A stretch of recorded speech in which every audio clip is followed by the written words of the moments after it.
Bah! Hello, everybody, and welcome to Roll with Advantage. My name is Joe. Welcome to the Explorers of Efera. Boy, are we good to have you here. It's gonna be an absolutely explosive episode. It's really gonna knock your socks off and probably Duprees' face off.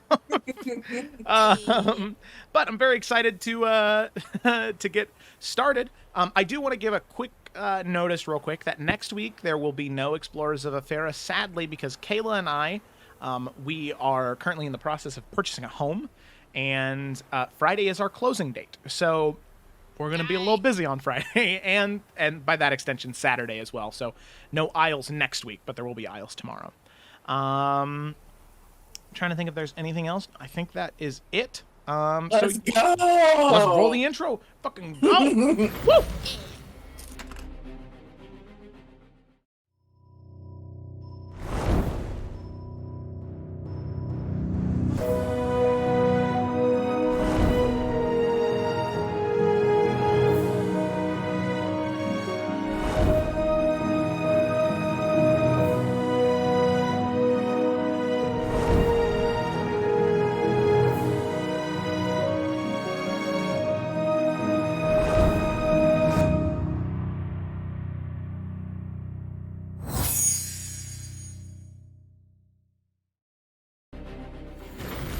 And hello, we're back. So, let's go ahead and let's pick up where we left off. So, last we had left off our group of adventurers here.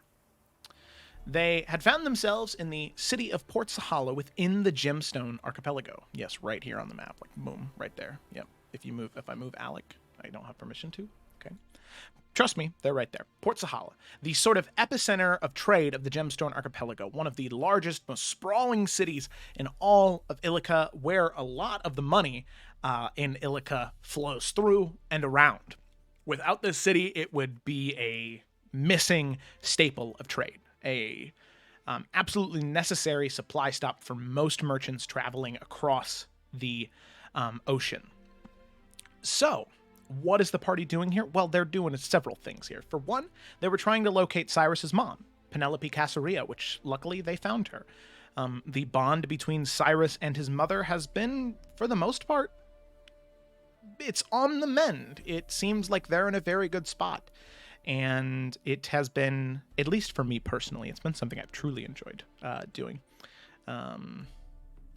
Second thing they were looking to do was to discover the lost feather of Galadar, Morganix's angelic guide. Being an Aasimar herself, this person, Galadar, was meant to guide her on her journey and help her through her darkest, most terrible times find that light.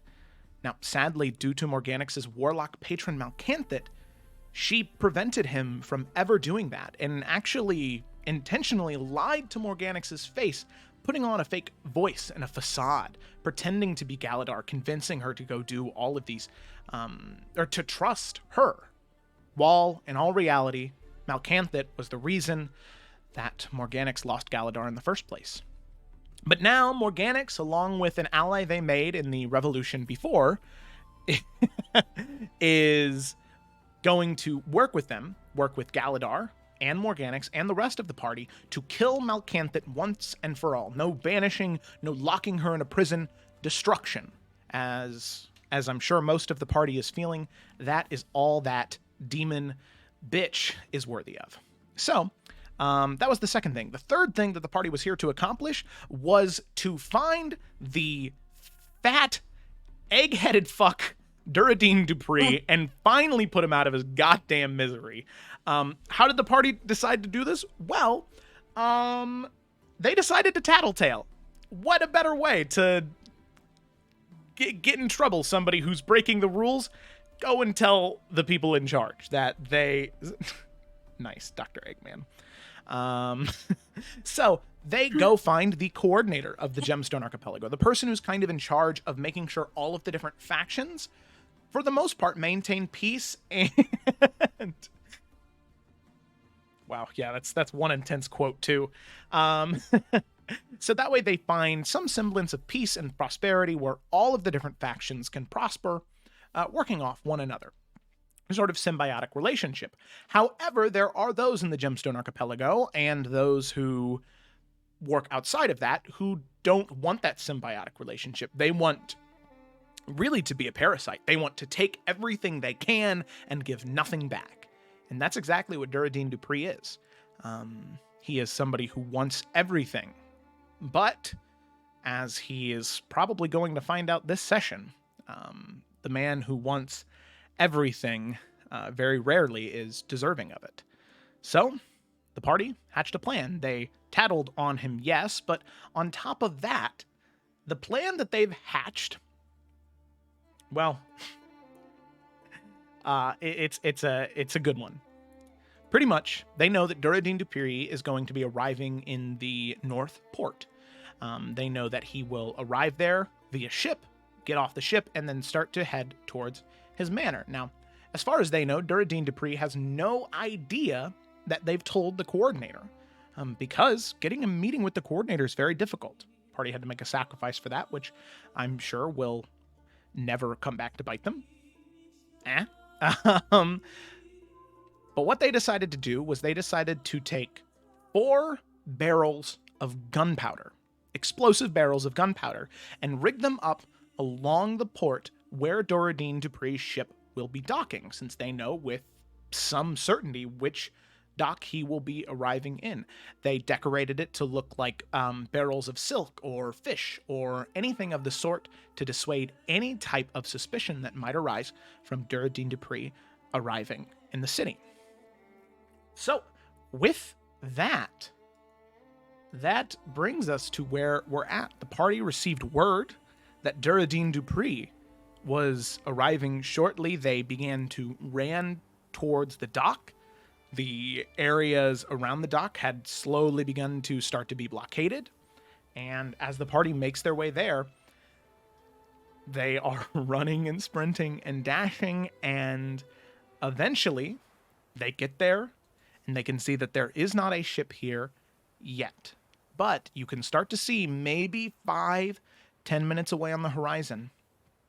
Not a very large ship, but a very resplendent ship. You can see like gold scrolling and these beautiful silk sails that are probably not as effective at sailing, but they look gorgeous. They have this almost shimmer to them as the sun is reflecting off of them as it is slowly approaching the dock.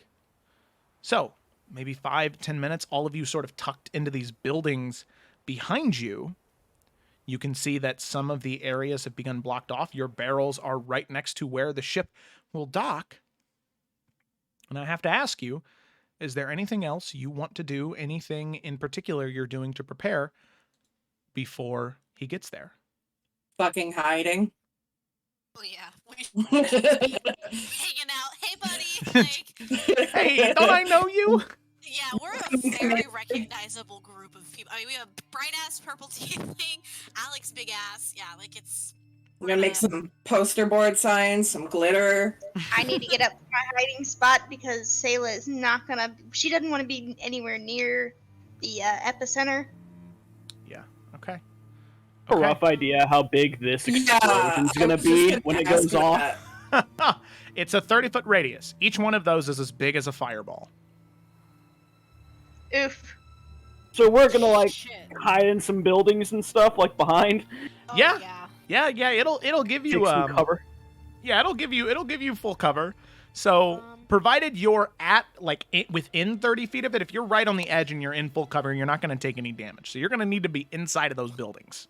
Okay, then we will. Oh shit, she was supposed to be on top of it. Would be hiding behind one of the pillar things on top work? Yeah, sure, that would work, yeah. What about over here? Are there any hiding spots over here?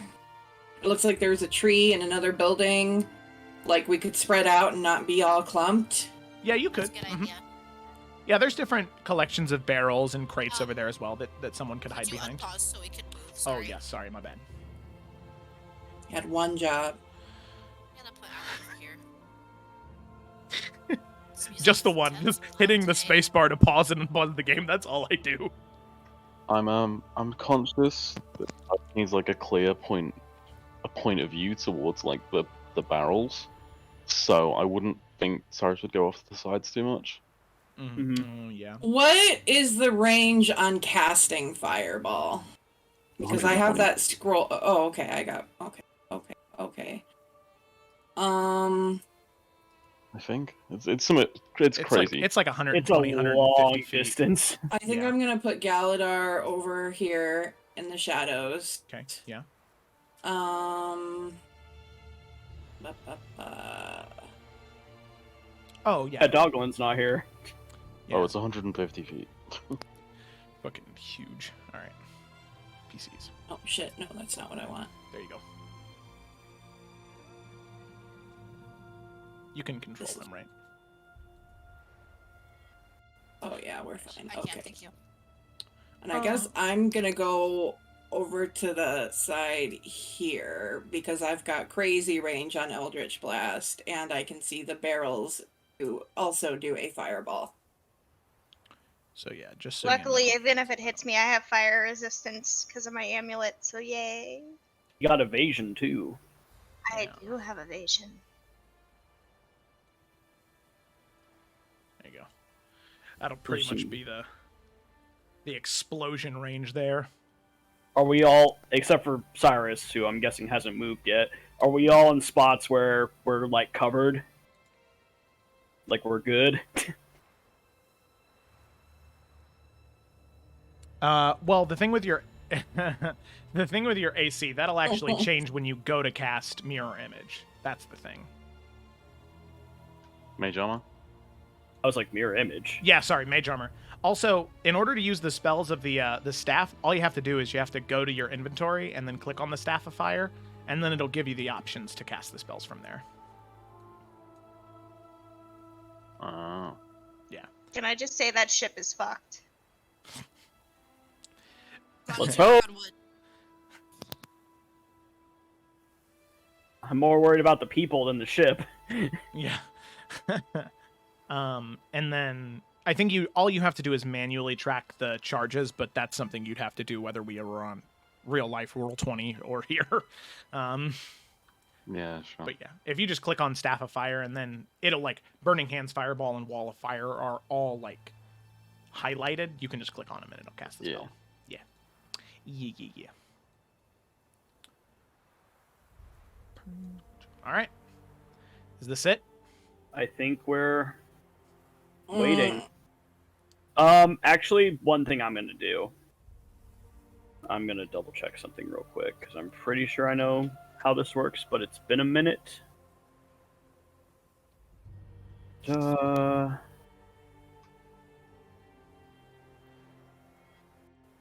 Okay, Varnast will immediately cut his hand to activate his Crimson Right while he's hiding, just because it stays active as long as I'm holding the weapon, so he's just going to take care of that now.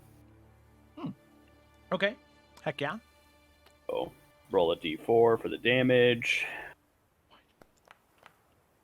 Oh, nice. Hell yeah! Things are off to This a is good good, start. people! This is good! Little pokey poke. Oh instead. no! Well, no, that's the amount of Well, yeah, that's the amount of damage I take, so this is good. Yeah, Oh, okay, good. Never mind. I Very was good. sitting here thinking, oh no, we're gonna start the ones today. Knock Yeah. on wood. Yeah, no, that was like the best that it could have been. Yeah, all of the ones on him. I accidentally put my browser in full screen mode, and now I can't get it out. Hit F11. Hit what? F11. F11. Thank you. Yeah. Happens to the best of us. Okay. All right. I think it's time. Yeah. Also, Jamie, I don't know why it didn't change, but I mean, Yeah, it should be whether 16. whether it's like Roll20 or real life, it's that'd just be something we'd have to manage manually anyway. So, yeah. Because it should be 13 with my clothes, then 16 with mage armor. But that's fine. I'll remember. Oh yeah.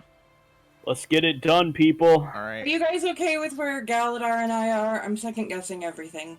No, you're good. All right.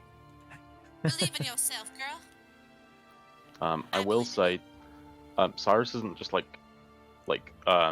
crouched in some cavern. He would have knocked on this door and went in this person's house like, hello, and just went up the stairs.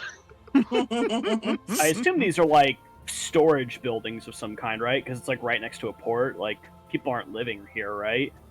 Some people are, some people Oh shit! like they're sort of like the manager of this particular loading dock area, so they just have small little shacks that are like on top of the Whoops. yeah, on top of those warehouses, just so that way they can be so close to work. Whoops. And I assume with the coordinator, we got like civilians evacuated from this area. Oh, Just like yeah. you guys got to go. We're remodeling stuff. Yeah, exactly. All right, cool. Just making sure. Exactly. Okay. So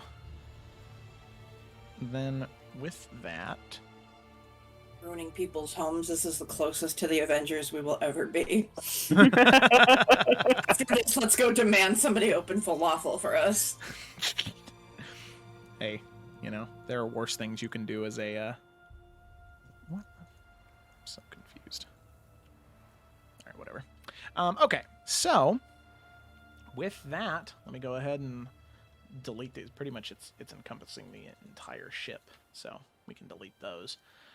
So, just so I know, as they approach, you are going to set off the explosives when? Like, when is your plan right now? As soon as you see Duprees? As soon as you see Lahassan? Like, what's the... Once I'm thinking once both of his fat swollen ankles are off that ship and there. That was my thought. Like, I trust Cyrus to like take the shot that just seems the best when it comes. But yeah, Duradine is the target. Like, that's it. Like, Duradine is the target. And to be fully off the ship, we want to find that bloated carcass. I mean, ideally, but if he like doesn't get off and people start like searching the area because he's paranoid, just adapt is all I'm saying. Yeah. I trust Cyrus. Okay. Alrighty. So then, with that, eventually, the ship arrives. You can see it slowly start to curl around to fit along the dock, port side.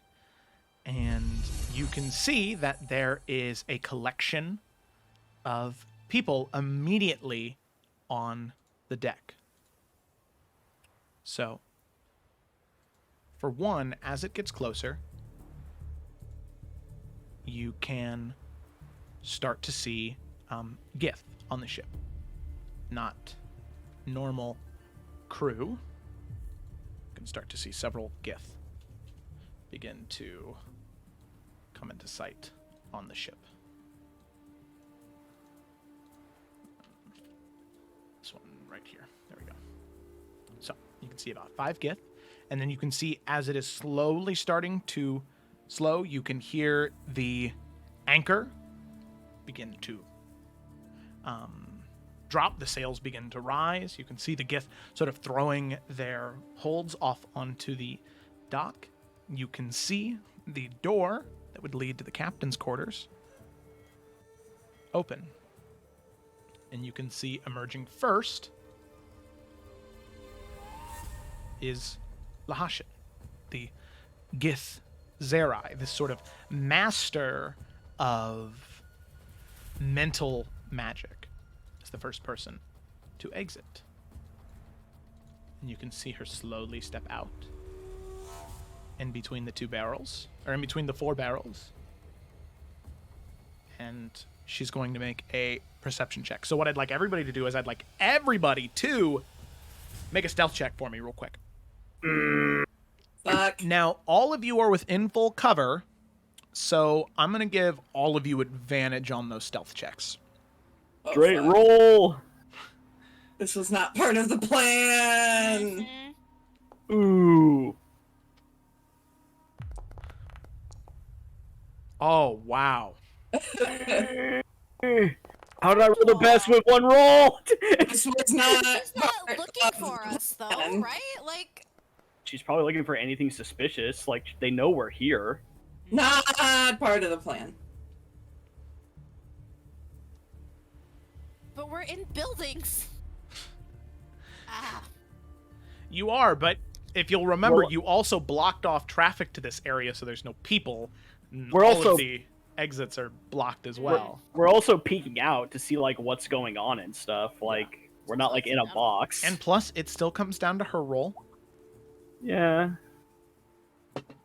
What, I did great! What do you mean? I have a +0! And I only rolled once. I did awesome.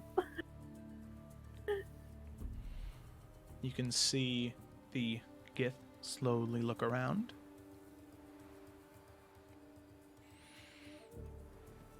You can see her inhale, exhale. She takes a few more steps out and walks up the stairs. Gazes up into several of the windows above you.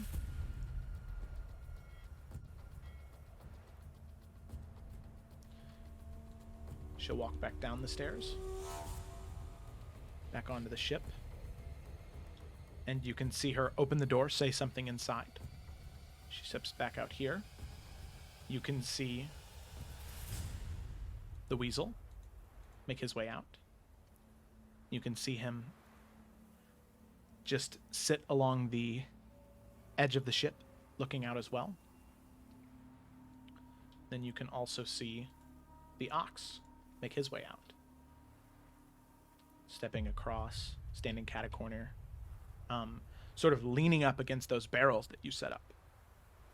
Oh god.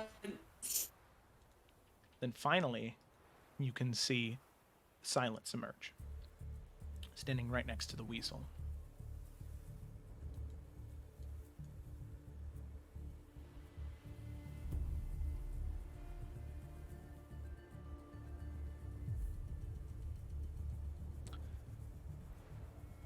And they just stand there.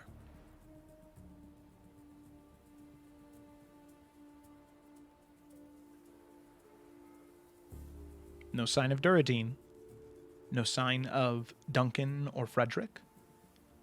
Or of that undead, fiendish thrall of Ferdinand or Brez. Most importantly, no Dupree.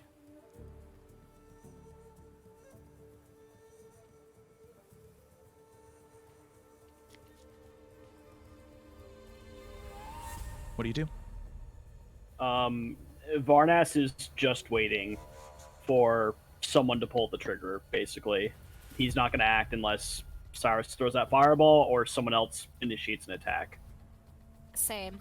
Alec is definitely gonna follow orders. She's not gonna try to do anything to mess up, so she's just waiting on Cyrus. Right. Yep. Okay, I have a question. Yeah. And I don't know if I could be able to tell this Mm-hmm. because obviously it's a distance away. But is there any way if I can tell if this is some form of like illusory magic that they're casting? Oh. Because I am a okay. fair distance Okay. away. Okay. Go ahead and make an Arcana check, but real quick, let me check your thing real quick because I'm gonna don't worry about your character sheet real quick. I'm gonna change it so I can do something. Because I'm gonna have you make an Arcana check, but as opposed to having it be with intelligence, I'm gonna have it be with charisma. Because for me, this is more so you sort of like looking into the weave, which is something you've been taught to do with charisma, and seeing if you can see that if it's tampered with in any way. So it should work now. Cool. So Okay. you sort of peek out around a window, just your one eye peeking out, looking down at the group below you here. Oh, okay. I'm gonna use lucky. Okay, use lucky.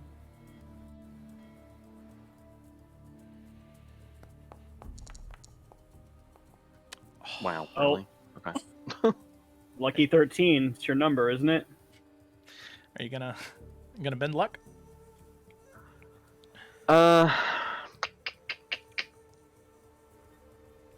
Yeah. Are you sober right now? He would have been for this, yeah. Okay, so you do feel that as you begin to bend luck, to roll again, you feel that chaotic wild magic surge begin to come up, but given the fact that you have control over yourself right now, you can suppress it if you'd like. Yep. I'm gonna try it. Okay. All right. One more roll. Okay. Hey, okay, Better. okay. Much better. There we go. Okay. So, you can tell from your check that there is no illusion magic going on here. You're not sure if Duradin is on the ship as he's not come out. So you have no confirmation that he's there, but what you do know is that this isn't an illusion. This is a real ship. And just from the description that was given by Morganix and Annika, all the way back in New Efera, this is the ship. As it was described, no additional magic was used here. Okay. When Cyrus is confident this is an illusion, he is going to spark in his palm and just let that lick of flame grow and just fucking launch it. And when Morganic sees that bead, she's going to read her scroll of fireball. Jesus Christ. Okay. And then where are you guys both focusing them at? Like, on, like, right in between where the barrels are? Yeah, Or- I'd like to say, like, I mean, I'd be aiming for the edge of the boat, just so it, like gets rid of the gangplank, but definitely catches the barrels. I mean, the fucking radius is huge, so... Yep, okay. that's a big radius. Yeah. Okay. I think because I knew Cyrus was going there, I'm going to aim back a little more to say here. Okay. Yeah, you get rid of that mast. Okay, yeah. Because it'll still hit those barrels, and maximum damage to the ship is, I think, what we're going for. Hell yeah. Oh man, 8d6? Oh shit. Yep. I don't have this spell. Okay. Garbage. And then let me just look up I just want to look up what the damage for the gunpowder. Okay, so what I want, Morganix and Cyrus, I want both of you to each roll 14d6. Do I have to roll some kind of Arcana check to see if I could successfully do the scroll, since I do not have that spell? No, you can cast at that level. So. Oh, okay. Mm-hmm. So 14d6, you say? 14d6, yep. Spicy. Very spicy.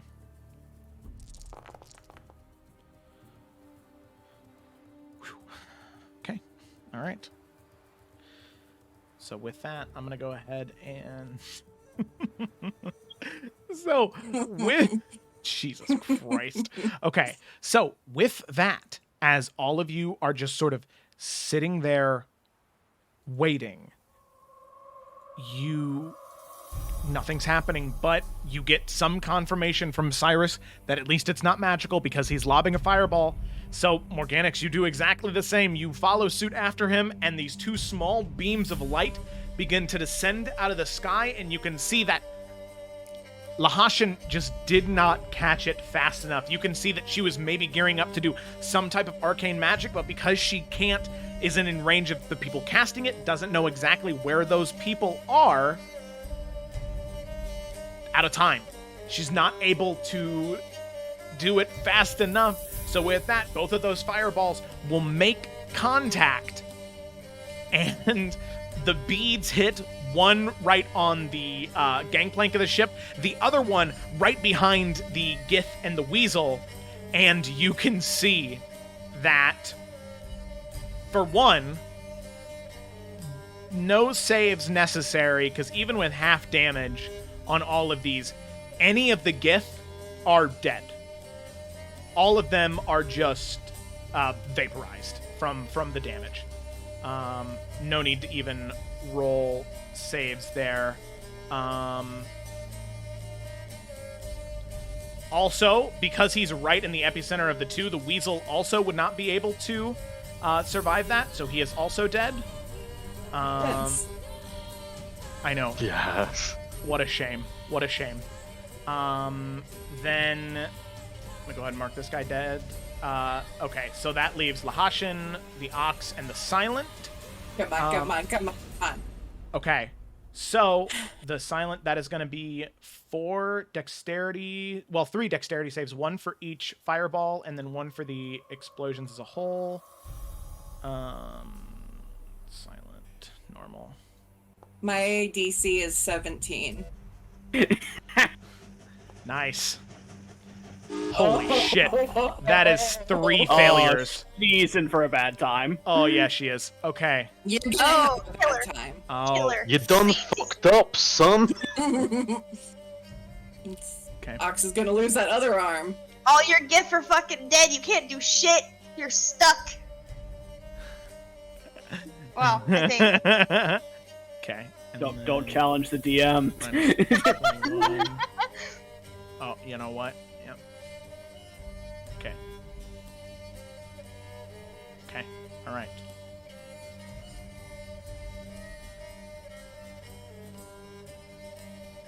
Okay, so we'll come back to her in a second. Okay, then the Ox, 4 dex saves for him. Get wrecked. So let's see. Saving throw.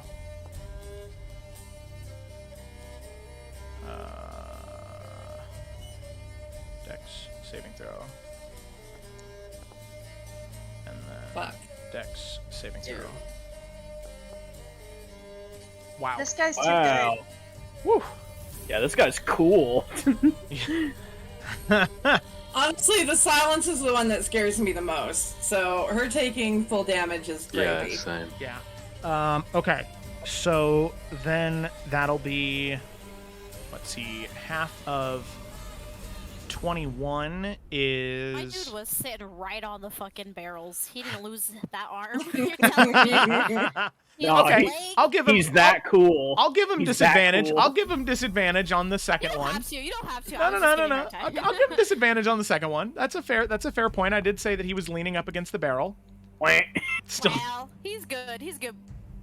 What Okay. a beast this guy is. Just sat there. He didn't even stop sitting. He's just still there. Hey, D&D's weird, man. He absorbed everything into his butthole. It's like fucking cartoons where it explodes, but everything around the person is just fine and everything else is Well, he exploded still out. takes, let's see, a good 50 damage from that. And then half from Organic, so that's an extra 11 points of damage from the fireball that Organics threw. Being right on the edge of it. Ooh. That's not looking good. And then Lahashin. Ooh. These deck saves, you guys are probably not going to be happy about. Dex save. And then I know she's Dexy. save, yeah. Normal. Okay, 15. 29. Ooh. Oh, and oh shit, and that's the one you really don't want a natural one on, because the last one is the fucking explosions of the barrels. Oh, Jesus Christ. Okay, so on Cyrus's fireball, that's a failure, so that's all 32 points of damage. On Morganix's fireball, that is half damage with a 29. So that is 11 points of damage. Whoa, not 11 HP. No. Let me go back up to that. So minus 32, minus 11, and then minus, what was that, 94 or something like that? 92, minus 92. Holy shit. Oh, god damn. Oh my goodness. Not looking good. Okay. So then all of the Gith are dead, so I'm going to go ahead and delete them. And so after all of that, the fireballs land and then just absolute torrent of explosions that happen.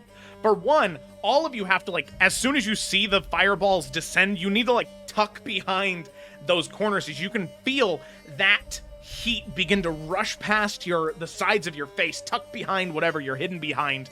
And as soon as you look back around, you can just see the ship itself beginning to sort of crunch and, like, fill with water, and then you can hear that sound, that snap of a ship begin to just tear apart and break, and as both halves begin to turn upward and then begin to sink. So you see the Ox, as the explosions happen behind him, because of the armor and the magical quality of his dexterity, he ends up being propelled about 20 feet that way, just flying away. Same with Lahashin, as she ends up flying from the force and ends up slamming into the wall. And I would, let's see, how far did she fall? Oh, that's the wrong tool there. Okay, 15 feet. Okay, so I need somebody to roll 2d6 for me. Not I. She's taking 2d6 as she rolls into the, there's 1d6, 4.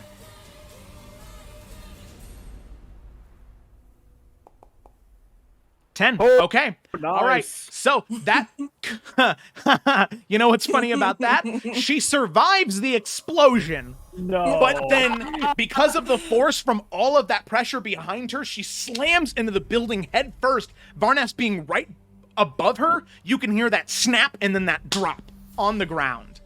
As 10 points of damage, that's enough. That was exactly 100. Yes, Kayla. That was 145 points of damage to her. Jesus. That was how much HP she had. But yeah, she's dead now. So all of the Giths are dead. The Weasel is dead. You assume the Silence is dead as the ship has just sort of snapped in half and begun to sink. The Ox is the only one left alive, as far as you know. So I guess, ladies and gentlemen, let's roll initiative. Oh, Jesus Christ.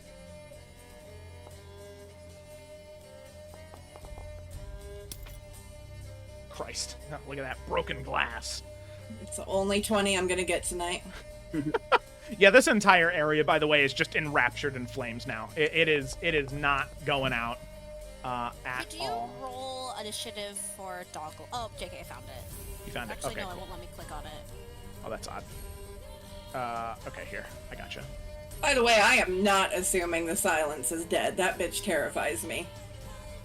Sure. Okay. All right. So, here we go. And the Ox did not roll initiative for him. Okay. I've rolled initiative about 30 times, and it's not working. So if I suddenly roll about 87 dice, I do apologize. That's okay. Oh my gosh. In there, buddy. Here, let's... Okay. Fuck, Here. am I first? I'll do it. You rolled a nat 20. I mean, Yeah. Sayla's first. She got a 28. Oh, but you gotta get that plus 10 on that initiative. Yeah, Oh, I'm right, pretty sure I Morgan always- was first. I always forget about the plus 10 thing. Yeah, that's okay. 31 initiative Morganics. Look at that. Okay, so that is, you can see the guards also are getting ready to hop over, but they understand that you guys have a big bone to pick in this fight, so they'll understand if you just want to finish this guy off on your own.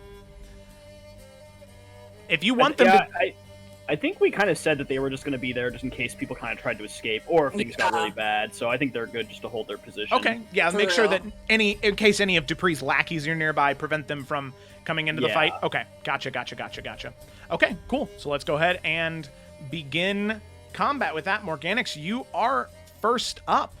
What are you doing? I mean, besides freaking out, I am stepping out of my hiding spot. And I want to try to lure them out. I don't think the silence is dead. I'm going to say I'm not running this time, and I'm going to Eldritch Blast him twice. Oh, hell yeah. All right, go ahead and roll 2 attacks. Oh, why do I not have a paper bag ready?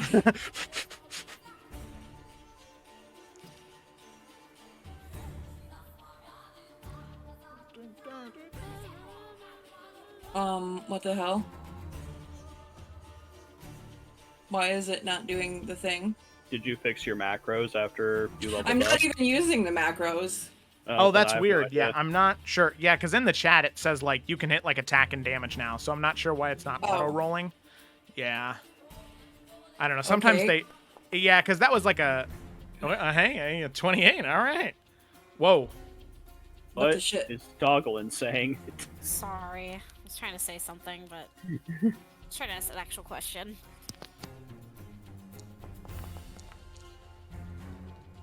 Nice. I hope those hit. Okay, so that is a 24 and a not 28. boys and girls. No, they hit. They hit. They hit. Go ahead and click the damage button then. It already rolled damage. Oh, it did? First one was... Oh, wait, no, it didn't. Okay, sorry. No, yeah, it's weird. I don't understand why it changed. Maybe there was a module that updated and changed it, which is weird. Okay. But it didn't add the... Nope, it's not. Okay, that's fine. We can do it manually. So those are some good rolls. Agonizing Blast on both. So they are... I don't know why my sheet is doing that. That's so irritating. So they are each plus 5? 27 total, I believe. Yeah, so, yeah, 10 plus 8 is 18, plus 9 is 27. Yeah, okay. 27 points of force damage. Woo! My goodness. Woo! Yeah, that's, that ain't great. So, yeah, you just... Both blasts fly out and slam into him. Crashing into him, you can hear just from where you're at, over the roar of the flames, different bones shattering, as he already is not looking good, burns all over his body. Although one of his arms is missing, he's got that giant sword in the other. You can see that it's just lacerated from, like, the shrapnel of the barrels, but now is made even worse by bits and pieces of flesh being blasted off. So now there's, like, bone exposed on his arm. Not doing great. Okay. Anything else? No, just that I taunted him. All right, cool. That's what I got. Yeah, so actually, as you sort of yell across the flames, he will sort of look over to you, like sort of grabbing his arm as you hit him once and then hit him again, and he'll scream back at you and say, "Malkansit will make you pay for what you've done, the mistakes you've made." And, yeah, I guess then we'll move to Sayla. Oof, okay. Can Sayla see the silence? Is she visible at all from up above where I am? Make a perception check. Like I said, she was on the ship, and the ship is now broken in half and begun to sink. Sink? Sank. Sank, sunk. The Do ship I is get sinking. advantage for being up unsinking. high?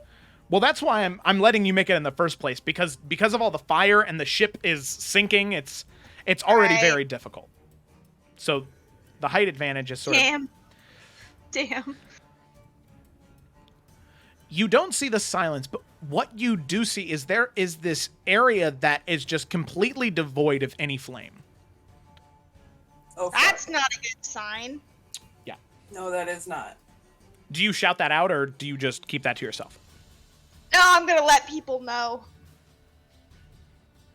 Okay. Yeah, there's no flames around a spot around the ship. I don't think she's dead. Slight panic, because I've seen what she does. Okay. I don't like that. I'm also going to assassinate this bitch over here. All right. End him. Sounds good. And then Morganix, as she says that, I'd like you to make a history check for me real quick. Okay. But go ahead and make your attack, Sayla.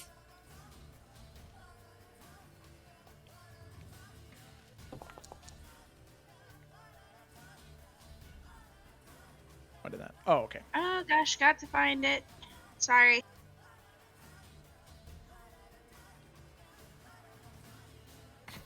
No, you just make an attack, and Assassinate will activate automatically. Well, not Oh. automatically, but yeah. Okay, sorry, I'm being stupid today. Oh, no. You're good. You're good. Is it better rolls for 5e? I don't know. I don't want to mess things up. Oop, I might have done more than one. Oh, that's okay. All you have to do is in the chat hit attack. Okay. I'm very confused as well.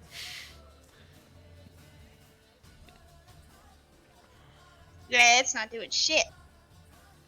No?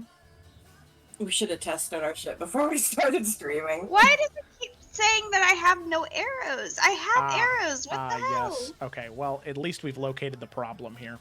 All right. Short bow. Edit. No resource consumption, just because it complicates things. Okay, now it should let you. Okay, cool. A 17. That just hits. Okay, Just and hits. assassinate. Yep. So it'll be an automatic critical. So go ahead and roll damage. Sneak attack as well, yeah? Mm-hmm. Yep. Yeah, because he doesn't know you're there, so you are at least still hidden.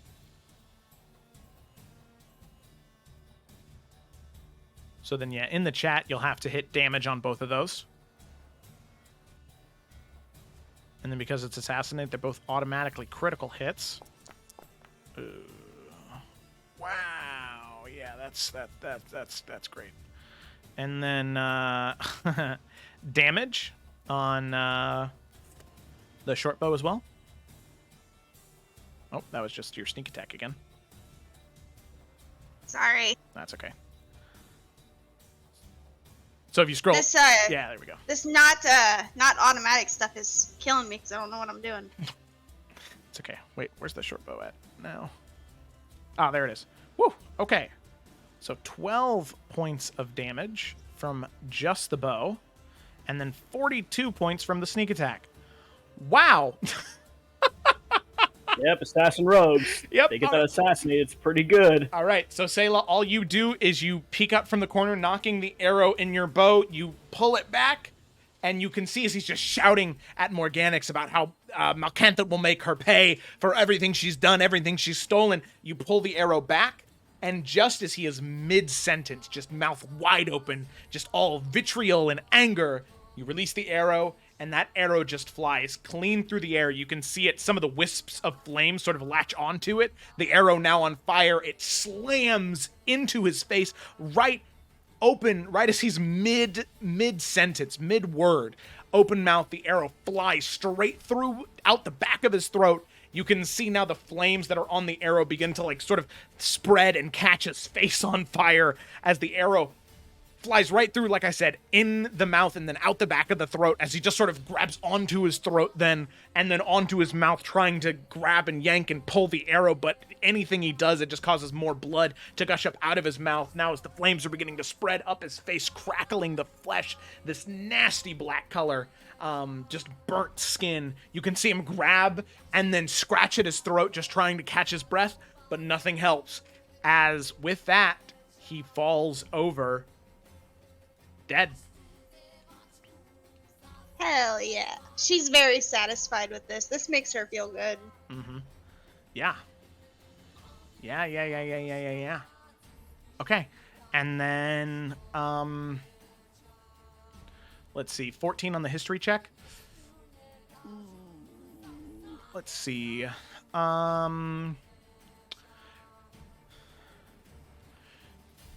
So, Morganix, as she shouts that out, you're trying to think of anything and everything that might be, that might prevent any type of fire or even extinguish any flame like that, aside from it just being submerged in water. But the one thing that you recall is there is a creature in existence, several types of them, where there are obviously, tieflings because of Cyrus, and you know that tieflings are not necessarily a race in and of their own. They're more of like an infection on a gene, where because of a deal that a parent made or a grandparent made or whoever made, it ends up infecting the bloodline until eventually a tiefling comes up. They've been corrupted. Same with Aasimar in a lot of the times. It is a great deed from a past family member that has been sort of spread down and then creates that more angelic creature.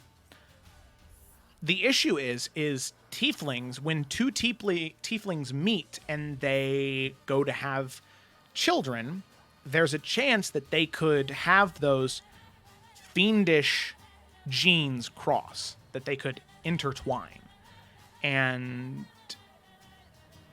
tieflings themselves are resistant to fire damage. But there are these individuals, these fiendkin, that are more demon or devil than they are human. They have all of the hate and malice of demon and devil kind, but all of the ingenuity and ambition of a humanoid. And those come in generally 3 different types. There are ones that are more vitriolic and flame-oriented, where they are pyromancers. There are also those who connive their way into politics and try and poison the minds of people around them against more angelic entities. And then there are those that are the devourers. And I already know she's one of those from a previous role in a other session. Yes.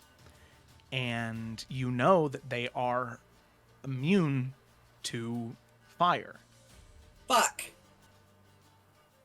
And you know that death is something that sort of feeds them, that gives them more and more power, which is why that consumption of Ferdinand and Brez is only something that made her more and more powerful. So as the ship breaks and heaves and all of it begins to sink, see what happens. Okay. With that, it's Doglin's turn. Doglin is not going anywhere until Alec gives him the word, and seeing the ox go down, she doesn't see any threat right now, so she's just gonna hold her position. She is gonna rage, though, because she's expecting more to come off that boat. Mm-hmm. Okay. But I will hold my attack. If anything approaches this area, Alec will attack. Okay, so you kind of jump down off of the rooftop. Yeah. Okay, all right. So you kind of jump down and you begin to make your way just a little bit further down. Gotcha. Oh, well, yeah. Okay. She's, pressed up against this building right now. Okay, all right. Sounds good. So you definitely take a little bit more of a defensive stance, but yeah. Okay. Gotcha. Okay. So then, Cyrus, it's your turn. Again, considering the boat's just kind of creaking and going down, and the immediate threats are kind of taken care of, I don't know. I think similarly, Cyrus is worried that because we at least assumed there was more people on this boat. So I guess I'm just going to hold an action. If anyone kind of surfaces at the top of the water, I'm going to attack them. So I guess I'll ready an attack for the first person that kind of breaks the surface of the water. And then which spell? Well, it would have been a Chaos Bolt, but I'm missing spells again. So strange that. I wish I knew why it doesn't, because I swear that when I checked the other day, they were all there. It just heard you were getting on, and it was like, he thought, fuck that guy. He thought. There you go, Chaos Bolt. Hopefully, okay. All right, cool. So you prepare that Chaos Bolt then, sort of charging it up, and you await that moment. Okay. Alrighty. Then we have Galadar. Galadar all the way over here. What's he doing? He's gonna run up to the edge and scan the water, the wreckage, look for anybody swimming away, anything. Okay. Have him make a perception check for me. Galadar, are you perceptive? Are you perceptive? Are you perceptive? Oh, you are not. Okay, Ooh. but even something about a pig and truffles, right? Okay, so, all right. So, Galadar, as he's peering over, you can see him, Alec, you can see him sort of narrow his eyes looking down. And he just begins to shout out as he sees things. Yes. Several gift bodies. And you see his eyes widen once. I think I see Duradine's corpse. I see the golds and purples. He's not moving. And then... What in the name of the gods is that? Back away! Everyone back away! And he sees something beginning to emerge from the depths. Oh boy. Okay. Cool. So, I'm gonna commandeer Galadar just here for a second. And how much movement speed does he have left? Like 10? 5, 10. Actually, he'd have more like 15. Okay, 5, 10, 15. He's getting away from the edge there. Okay.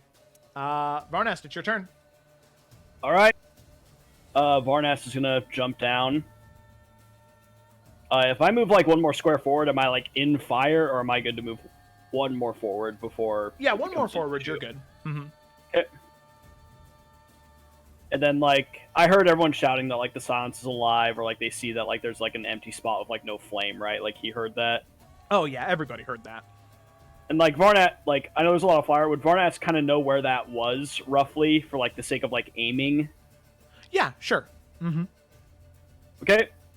Then he's going to shut his eyes and like lift up his sword, and he's going to summon a storm cloud as he will cast Call Lightning above him. Nice.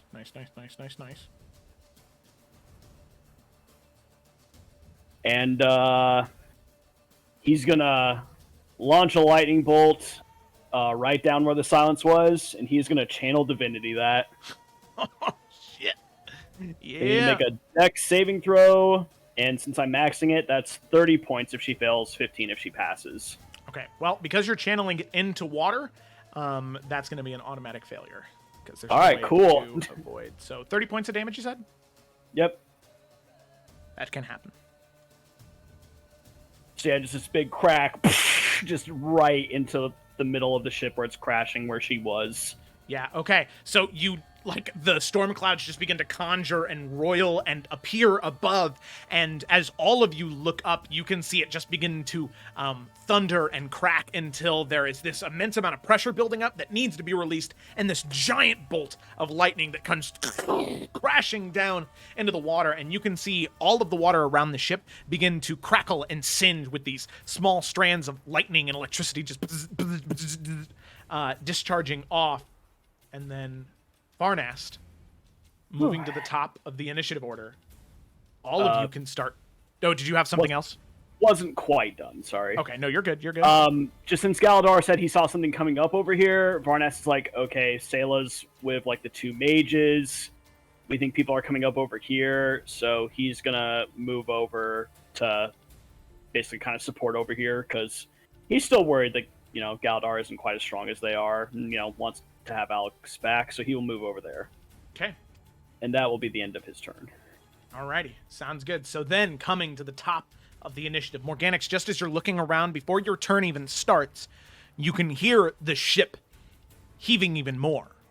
This crushing, cracking noise. And you can hear this this scream almost, but it's muffled by the water.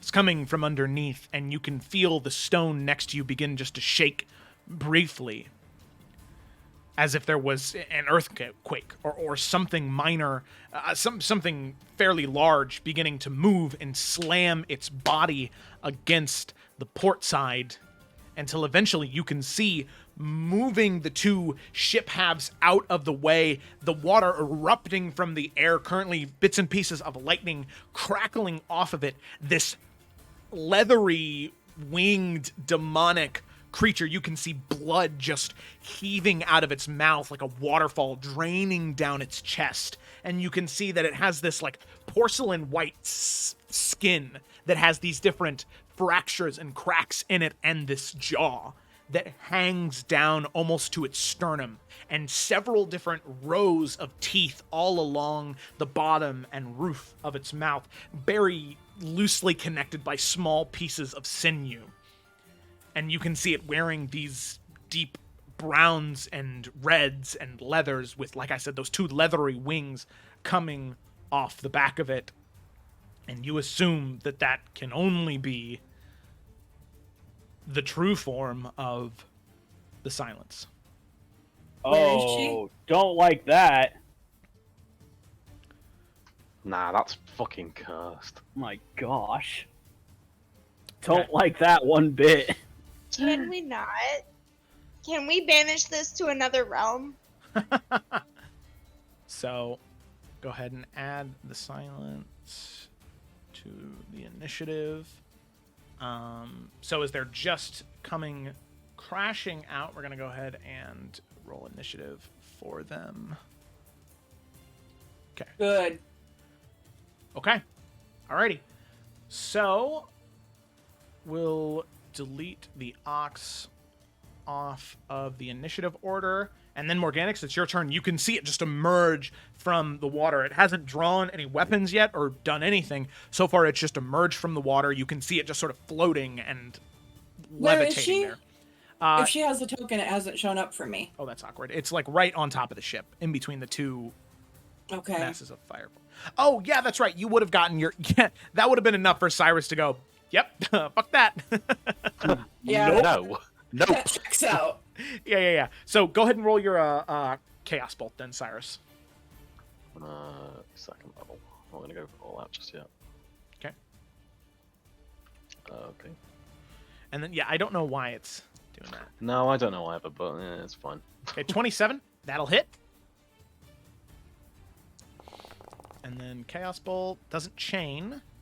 But then what type of damage is that? You rolled a 7 and a 2 on the d8s. That will be either psychic or cold. Well, I'm gonna go with cold. Was the damage come through, or was it being kind of cursed? No, it went through. It went through. I was... Okay, so you're going to go with cold then? Yes. Okay. It's going a bit sketch for me on the thing. My bad. No, you're good. You're good. Okay, so with that, you shoot off the Chaos Bolt, and it slams into this giant, like, huge form, taking up this sort of 20-foot by 20-foot cube, just floating, flying there past the roiling, fiery mass of the ship on either side. And you can see as the cold hits the creature, hits the Silence, it is not nearly as effective as you'd like it to be. Okay. Yeah. Yep. Ugh. Okay. All right. So that was the Chaos Bolt. It's still, good amount of damage. But then now we move on to Morganix.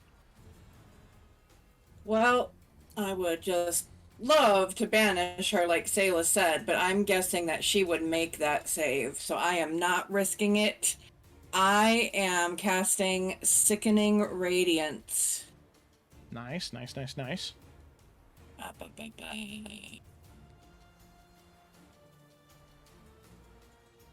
Okay.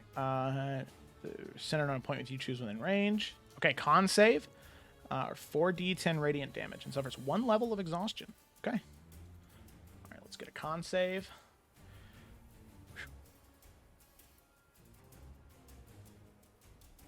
No, Galadar said that he saw him on the Galadar ship. saw him. Yeah. Are you I putting did it not mean there? to put it there. Okay, I was No. like, I gotcha. That's fun though. Okay. so many Okay. spell effects just layered. I know. So Sorry, no, it's okay. I Oh, got Foundry is being very wonky, so the fact that I managed to cast it at all is a miracle. it. Okay. I feel that trying to do my assassination earlier was a bitch. Okay. So Mhm. even with a plus 12 con save, that is a 16, which is a failure. So that's going to be the full 4d10 damage. Damn, nice. Ooh. Not good. Hey, point of exhaustion. I'll take Yeah. it.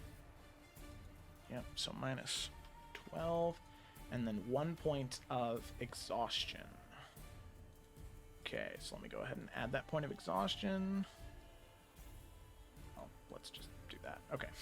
1 point of exhaustion. Got it. She technically would not take this damage until the start of her turn, but Oh, gotcha. Okay. All right. Well, cool. Well, I'll just leave it there for now. All right. So then, Sayla, it is your turn. Oh, we're back to me already? Mm-hmm. Okay. Yeah. I'm gonna lob an arrow at her because that's Go for about it. all I can do. Sure.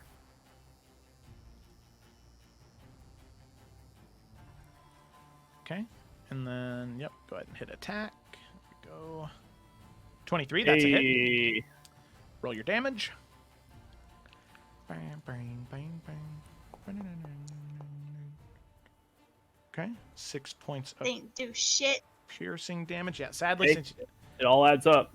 since you don't have an ally within 5 feet and you didn't take the bonus action to hide on your last turn, it's Yeah. Oh. Wait, that's a thing? What Yep, did I, that's- did Yeah. I did I screw something up? yeah. As a rogue, you can use your bonus action to hide, which then would give you sneak attack on your next attack. I hate this. I'm so bad at this. I'm sorry, No, guys. you're good. Go ahead and make a stealth check for me now. As a bonus but if action. the silence hasn't gone yet, doesn't she get assassinate against her? Do I? Let me look up. Well, I Assassinate mean, real she's quick. had her turn come up, right? Because, like, she rose up and stuff, so... Yeah, I don't think I would. She only get it. just joined initiative. Yeah. So let me see here. So during its first turn, the assassin. Okay. Oh wait, yeah. So it's just during their first turn in combat. Yeah, just Gotcha. my first turn. Okay. Yeah. Okay. So. Okay. All right. So you are effectively hidden. Next time. All right. So with that, then we come to Dogalin. Ruh-roh. No. Alec is simply gonna whistle and have him go join her. But that's as far as he's going. If anything approaches them, he will bite them. But I'm not sending my dog to die. That Gotcha. is his turn. Gotcha. Okay. Also, a question: when it does get to Alec's turn, there's no way to this boat, right? We've destroyed the gangplank. You also really don't want to go in that sickening radiance. That affects you, too. Oh. All right. That's Sorry. This turn. No, it's hey, I'm not mad. That's it. Okay. All right. So then Alec. Oh, hey. Yeah. Okay, well, if that's the case, she's just gonna lob some javelins that way. Hell yeah. Love javelins. I feel like I've never used one. Well, Can't say that anymore. yeah, there's no better time than the current. Then- Yep, 20. That hits. With Divine Fury on Okay, that. so go ahead and roll damage for both those. Okay. This is so strange. Yeah, I know. Oh, now I know what everyone means. Okay, so then the second javelin. Oh, you never rolled damage for the javelin. Oh, I hate this. Okay. Yeah, sorry. I don't No, know. it's okay. I don't know why it's doing it. Don't hate me. I'm sorry. I don't know why. Did you yeah, see it? I see it. I see it now. Yeah, 22 points of damage. Okay, but I also had to do Yeah. that person, but because I threw one of them, I no longer. Oh, JK. Oh, Okay, wow. 12. That's a miss. Also, Oh, this is awful. Okay. yeah. I'm sorry. I don't know why. No, it's not your Um, fault. I'm sorry. I don't mean to be grumps about it. I'm just confused. I've also never used a javelin ever, so this is not Alex's thing. Yeah. So I wish I knew I was doing it. I'm sorry. Okay. All right. So then, anything else, Alec? Are you moving at all or anything? Alec and I both are very antsy because she's used to doing way more and being way more effective, and she feels very useless in this moment. Mhm. So I guess scream at it, and that's it. Okay. Alrighty, Cyrus, it's your turn. Okay.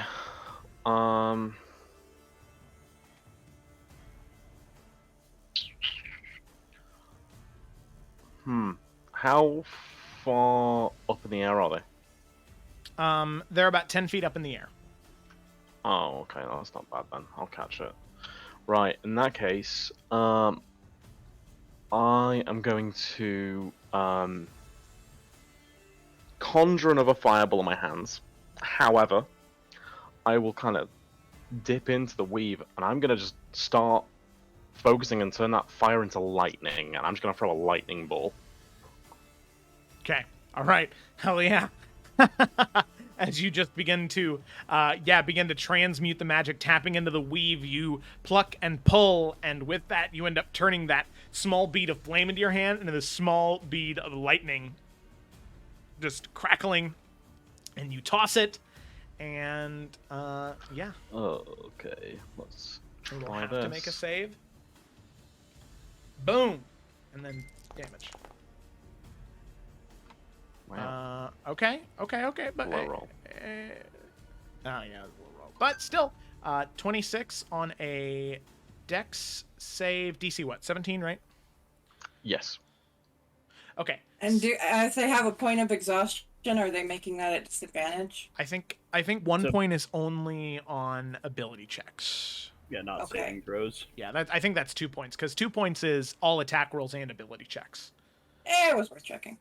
Yeah. Okay. So dexterity saving throw, not great at those.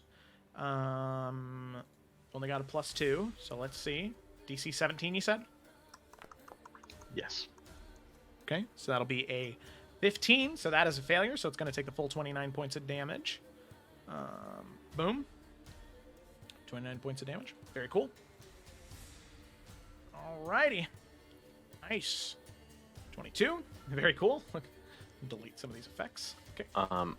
And with my movements, I'm not going out the front door. That might surprise you.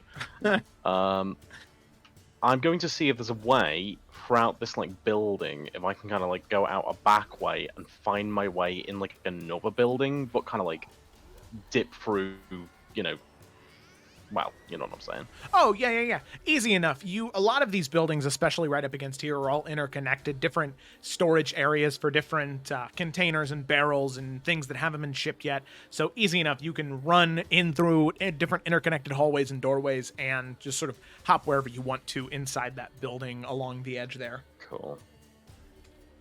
In that case, I'm going to do. You know what? I'll go probably right where that thing died before. So I'll be Where- inside on the second floor up here. Okay, where the gift just sort of got splattered. Nice. Gallagher. Mhm. Yeah. Or the Oh, man. from that fucking the horror series on on Shudder yeah. or on Netflix or whatever, where that lady flew off the moped. Oh, dude, yes.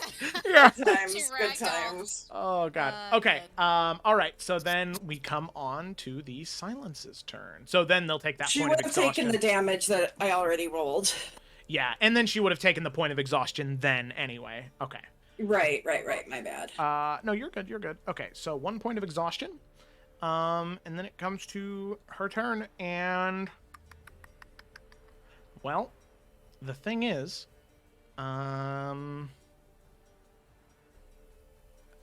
yeah, I mean, she is outnumbered here. all of her allies are dead. Oh, don't you dare. She can fly. She's got a 80 fly speed. She So- can fly. Yeah, I so... was hoping those were just aesthetic. Do you imagine only having aesthetic wings? Okay. Like an ostrich. Oh, yeah, or a goose, or a... so He's many... fly. You can fly. Yeah, I was like, wait a Oh, goose. yeah. No, wait, what's the... They're birds. Oh, like penguins. They're- I mean, anyways, not important. Sorry. Debate birds. I'm an idiot, all right? I'm sorry. Okay, so with that... Yeah, not a lot of ranged weapons to go off of either, so... Yeah, they're just... Jesus, it's an unwinnable fight. And yeah, they're gonna start the 5, 10, 15, 20, 25, 80, and then take their action to fly another 80 feet. So they're about 160 feet away now, but that's gonna be their turn. We're not carrying Duradine or anything, is she? No.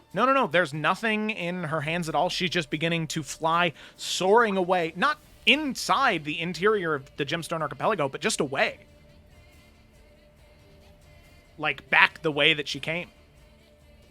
And with that, it's Galadar's turn. He will run up to the edge here. Not a lot he can do. Actually, nothing he can do at this distance, I don't think. Is he within 90 feet of her? No, she's like 100 and... Well, at this Yeah, point, all right, 200 no. feet away, yeah. He'll look for Duradine. We gotta find that body. Okay. Yeah, he saw where it was before, and now he can start to see it more clearly come out of the water. It is unmoving. It is burnt, and... Yeah, above the water, yeah. I think she's probably about 20, maybe 30 feet above the water, 200 feet away from the dock right now. But yeah, he can see that Duradine's body is slowly starting to float to the water, or float to the top.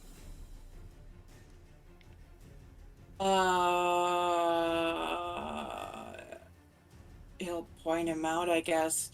Just ready in action if she were to come back for any reason. Okay, all right, sounds good. Okay, Varnest, it's your turn.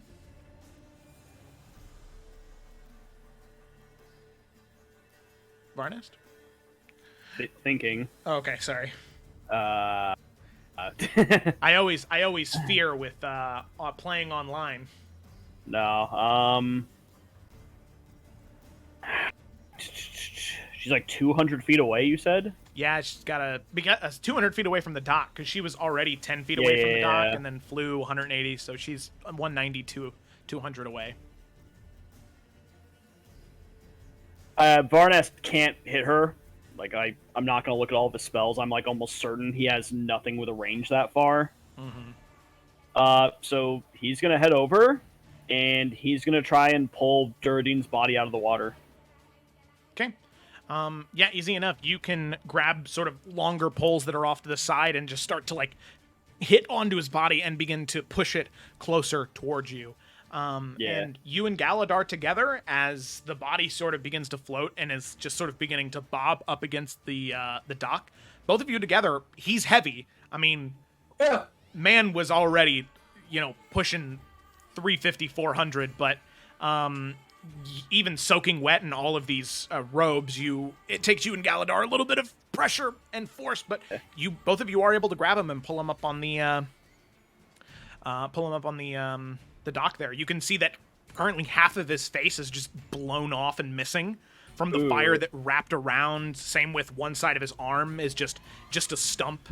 And most of his clothes are kind of burnt off on the left side, but they're like adhered to his skin like a crispy chip or something like that, where it's just crunchy but also soggy now because of the spending so much time in the water. But you get him pulled up, and this is a real person. It's not an illusion.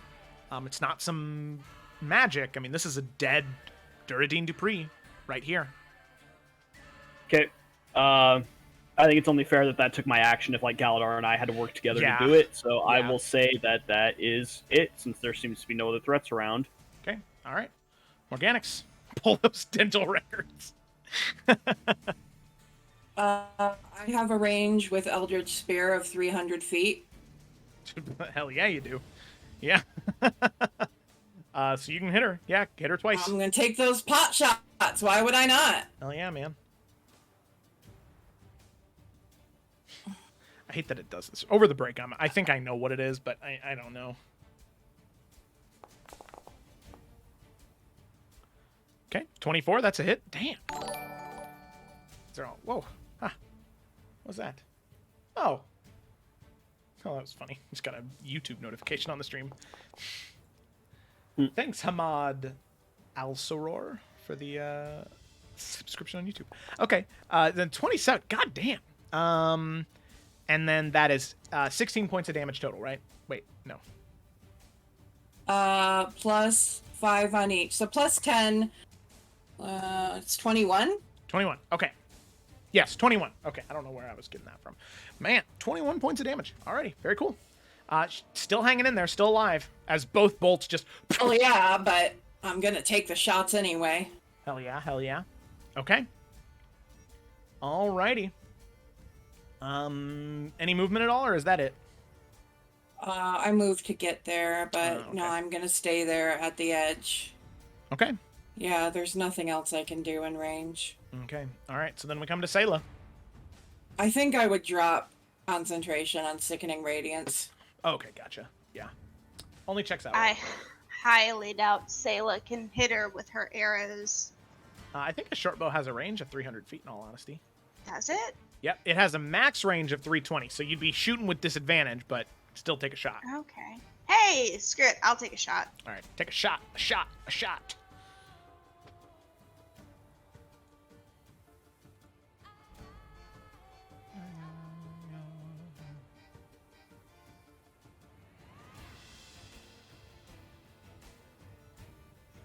Does it say... It didn't give me an option for, like, disadvantage and shit. Yeah, so you'll just click attack in the... Oh, here it is. Okay, chat never box, mind. yeah. Okay. Hey! Hey, 26 is still hit. Hey! And that will also have sneak attack on it because you were hitting. Oh, you're right. I was. Yeah. Go and roll your damage there. Can you imagine? Can you imagine if this actually did it?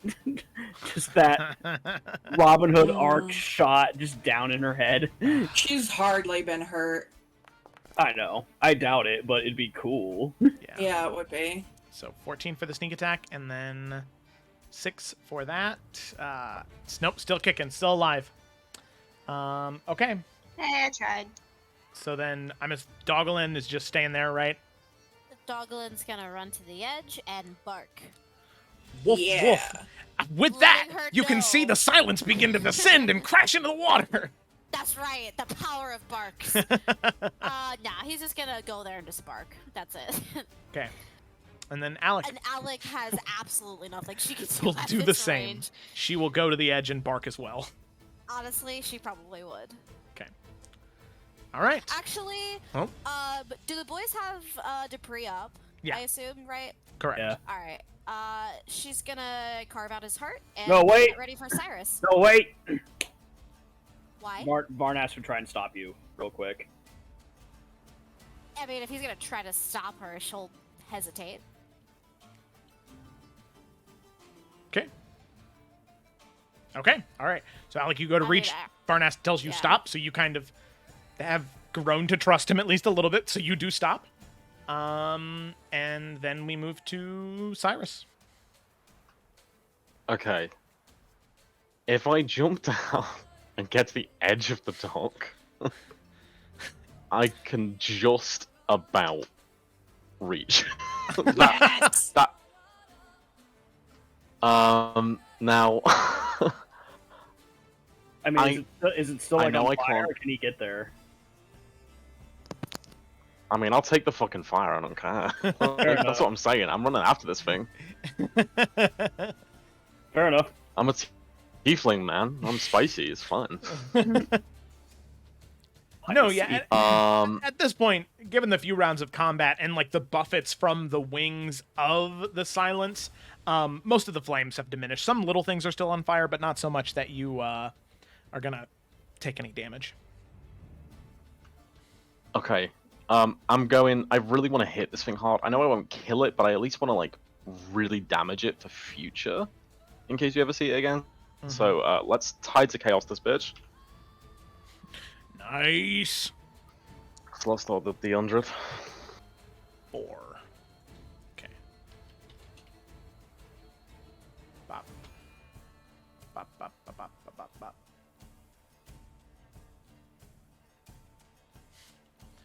Okay. And I am going to transmute a spell again, and I'm going for like maximum, like, you might be fine now, but I want to injure you forever. So I'm going to conjure another fireball, and I'm going to turn it to acid. Ooh. Nice, nice, nice, nice. Awesome. And I'm going to put it my absolute all into it and throw it at 5th level. Ooh.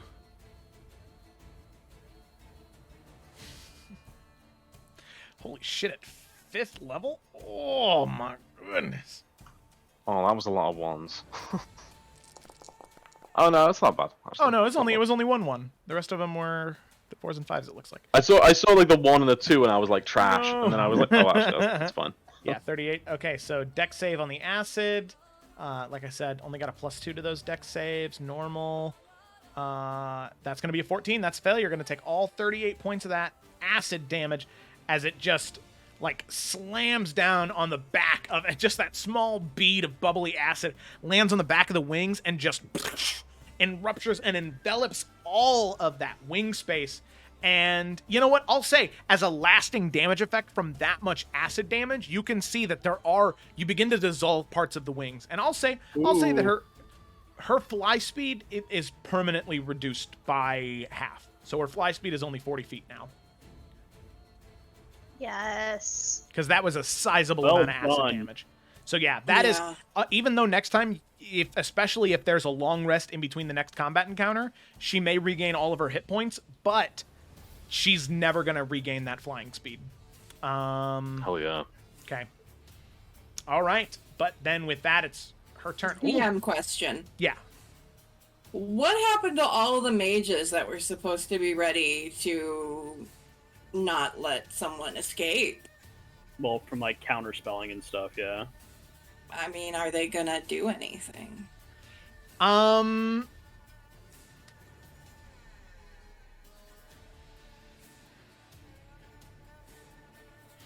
Yes. Sorry. No, that's okay. That would have been such a great thing to ask at the beginning. Because now okay. So humanoid here. Let's go to some. Well, I wasn't anticipating her flying away, but I'm thinking if she's making her escape, if our orders were to stop that kind of thing, is this something they would take initiative and decide, let's throw some shit at it? Mm-hmm. Yeah, we'll say there are. The issue is She might be too far away. yeah. Well, they would have done it earlier than if that was the case. Just wasn't something I was thinking about. I so- forgot about them until just now. So I honestly thought they just didn't turn up. I thought like the people were like, no. no, yeah, they would have per the request of the coordinator. I'm just trying to think of spells that they would have that as soon as she started to fly away. So when she was like 120 feet away, 180 feet away, that they would have had to do that. I think that Fireball was maybe the only one, 150 feet, but it's immune to fire. Yeah. I'm just trying to think of. I mean, if anybody can think of a spell that has 160-foot range, that is not fire damage, they would have casted it. Okay. Oh, let me have a think. Yeah. That's because by the Looking time up that it got, spells by range. yeah, because they would have had 3rd level, just enough to cast counterspell. Catapult is 150 feet. Okay. Uh, Let me see. magic missile is 120.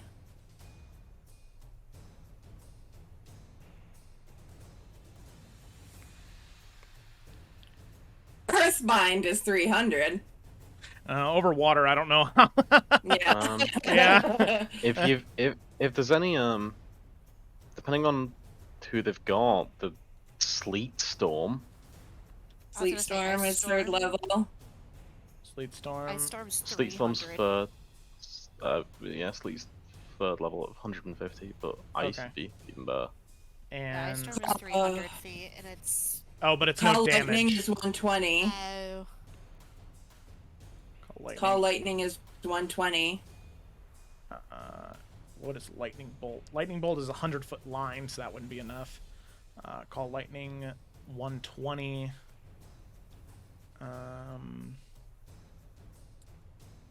Okay. And it is in a 60-foot radius. So yeah, that would actually be enough. Okay, so then what we'll do is we'll say that all 5 of those Tidal made. wave is 120 feet. What is? Tidal wave. that's very. I love that.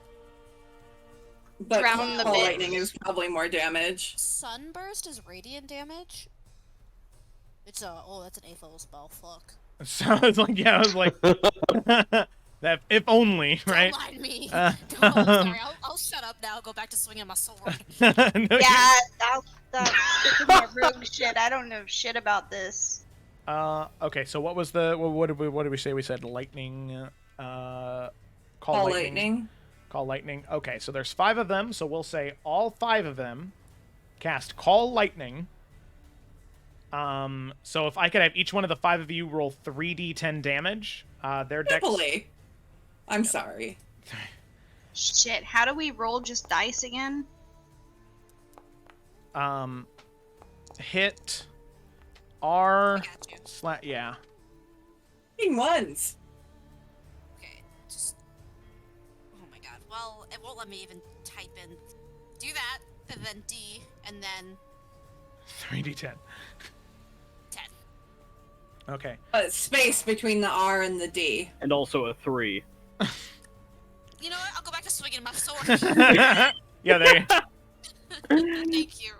Thank Nice. you, Jamie. Okay, there we go. We got it. We figured it out. Okay, so dex save, that'll be 5 dex saves as well. So let's just go ahead and get these out of here. 5, 1, 2, 3, 4, 5. Normal, normal, normal, normal, normal. All right. Okay. Whoa. So that's 3 successes, 1 failure. So in order of appearance here. So, okay, good thing I've got 2 references. I've got 2 screens here. Okay, so it'll fail on Alex, so it'll take the full 7 damage from that lightning bolt. Hey, every little bit helps. Full 7 damage there. And then 19 on the second one from Varnast. Of course, Varnast is 25, so it'll take... Of course. So then it'll take half damage there, which is, what is that? 13. 12. Minus 12. Then Cyrus, it succeeds on as well to take, let's see, that'd be 9 points of damage. Minus 9. Then on Morganix, it fails to take 11 points damage. And then on Sayla's lightning bolt, what did Sayla roll? 13. That's a success for a whopping. Is that 6? That's 7. That's 7. Okay. Looking rough? One No, I could know. one could say that. Yeah. As all of these mages run to the edge from the deal that you made, all of them conjure this lightning cloud on the edge, completely enveloping the sort of back end of this demonic form beginning to fly off, and you can see that 5 different lightning bolts strike down on top of this huge, almost gargantuan demonic form. 2 of them are able to make direct contact, and the other 3 sort of skim past, but you can see the 2 that make direct contact catch them right at the top and base of the spine, electrocuting this entire demonic creature, and you can see the wings stop to flap, and the creature repel into the ocean, slamming with a lack of movement, as she is dead. Wait, what? Did we just do this? Mm-hmm. Yeah. Holy It was a good. Yeah, it was a good. That was a good thing to remember. Yes, yes, yes. The plan worked. Our plans don't ever go off without like something going. This is great. What the hell? Love it when a How? plan comes together. Hell yeah. It came together so well. So I don't believe it. I don't trust it. So with that, you can see the mages kind of look to each one of you, the guards peeking up from around behind the carts and broken crates, as everyone just sort of looks around and just begins to murmur, is it done? Is it over? I Eldritch Blast her body twice. Just as it's floating, just one of them misses, slams into the water. The second one makes impact on the dead corpse, just blows a wing straight off, and that wing just starts to sink into the water. Alec is still like waiting for Varnas to not let her stab this dude's chest open. Okay, well, are we gonna get into like a whole thing, or are we gonna take a break first before I address that? Yeah, that's what I was just about to say. So as all of you are sort of deny looking me. around, waiting for the word, that's where we're going to go ahead and take a quick break. So thank you all so much for tuning in so far. We'll be back in about 5 or 10 minutes. I'm going to try and fix the Roll20 thing, or the VTT thing. Okay, thanks for watching, and we'll be right back. Okay, I should be right back. Like I said, I need to deafen myself for the... Yeah, I'll be right back. I have to pee. Speaking carrots right now. I thought when she said I have to go tend to the garden, it was some kind of like, Ethereal you know, just time. like I need to go tend to the garden. That is time. No, I'll be right back. nope, this time looks like a real one. It's right there. Okay. About 20 All right. feet away. Hey, it's because she's tending to the perennials. Ah. Okay, I God. think it'd be best if we split up now. Posture. However, if we're going to sneak, we should be quiet. You're telling the stealthiest guy in the world. I got this covered. Shiva is just going to like give him a what the fuck look and throw his hands up in the air. I'm just saying. He's gonna gesture vaguely to everything and raise his eye. If you see any yellow flowers or firewood, grab that on the way. No red flowers. Okay. Sure. Who's gonna be quiet as we're traveling, but he's gonna be some of the metal that he took when he left Waterswake. He's gonna be crafting something. That was not great. Okay, so Poe, you don't get a saving throw. You're just like this until either the spell ends or you lose a hit point. So as a mouse, Powassum Meep. Nice. That's going in the quotes. And blossom me. To each other. As I said, I have a feeling we'll be there presently. Perhaps let's go right for now.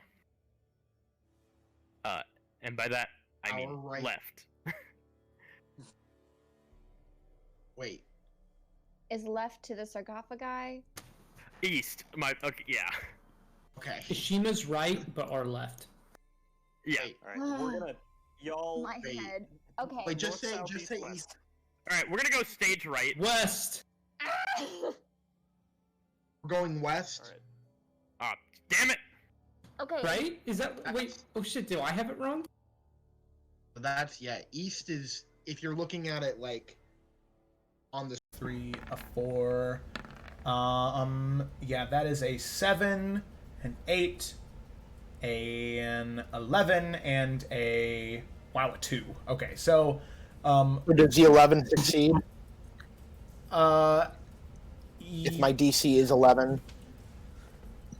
Yes, because it's in favor of whoever is rolling the dice. Right. Yeah. Okay. So that means the third one succeeds. So, oh my!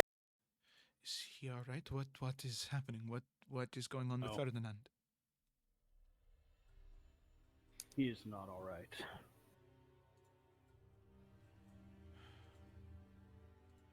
He opposed them valiantly, and then the silence took him.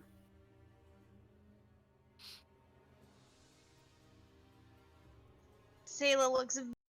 Beetle armor it is. I'd say maybe that's on the bottom end of the priorities, if excuse the pun. I hear Joe dying in the next room. Oh, yes. Bottom end. Very well. I'll keep an eye out. Anything else? 0 deaths! It really is a fine mess for Mimir if you die in Helheim. 0 deaths!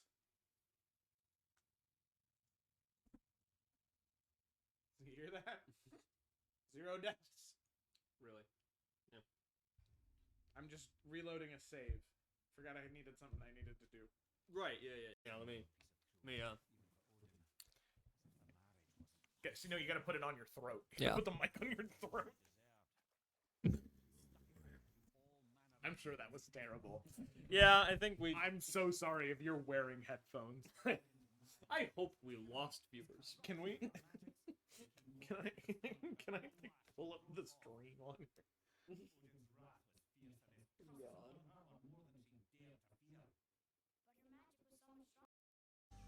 Thought we might share a bit.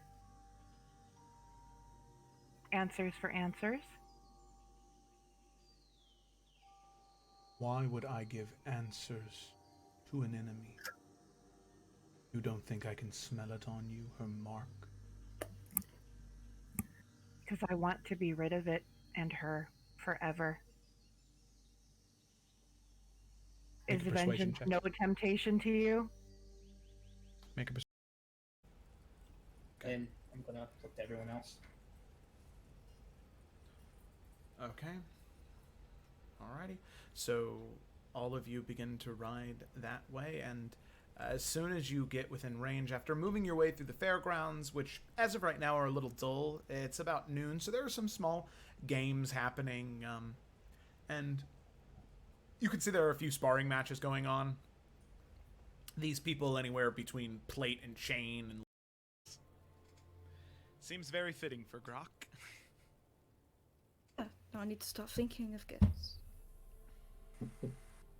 I mean, I'm pretty simple. Just get us a big fucking mug of ale. I can get you a mug of ale every other day of the year, so I need to Alright, get you well, get me something.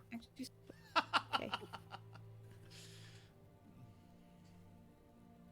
Okay. You know, some help with something. If I can give any help, I would definitely do that. You are just the nicest little girl I think I've ever met. And I honestly have to say, you are sent by the gods. Okay, here's what I want. It's really simple, okay? There's this guy. I've seen him every single day for, who knows how long.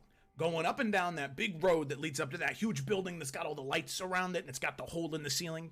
And he's this guy, and he's got I don't know. He's got like darker skin, and he's got this. He brings a lunch with him every single day, and that lunch is I don't know, but it smells so good, and I just want to. Part of me doesn't even want to eat it. I just kind of want to know what it is, and I've tried to steal it before. Not steal. I've tried to create an opportunity. What do you mean saying about my fucking lad? I haven't said anything that wasn't true. And what is that? How I thought you were a bit of. I thought you were afraid of many things, even though you pretend. Well, okay. We kind of have to be on this wolf for a while, so let's not make it weird. I wasn't gonna make it weird, only you were gonna make it weird. I didn't start saying whatever. She's just gonna laugh. Alright, to make it more weird, if you ever decide you want to talk to somebody about inward. It's weird to be wearing it because I'm not. I don't know. Yaka's just gonna be like, shake, kind of like, what? And like the shaking her head, kind of like, what?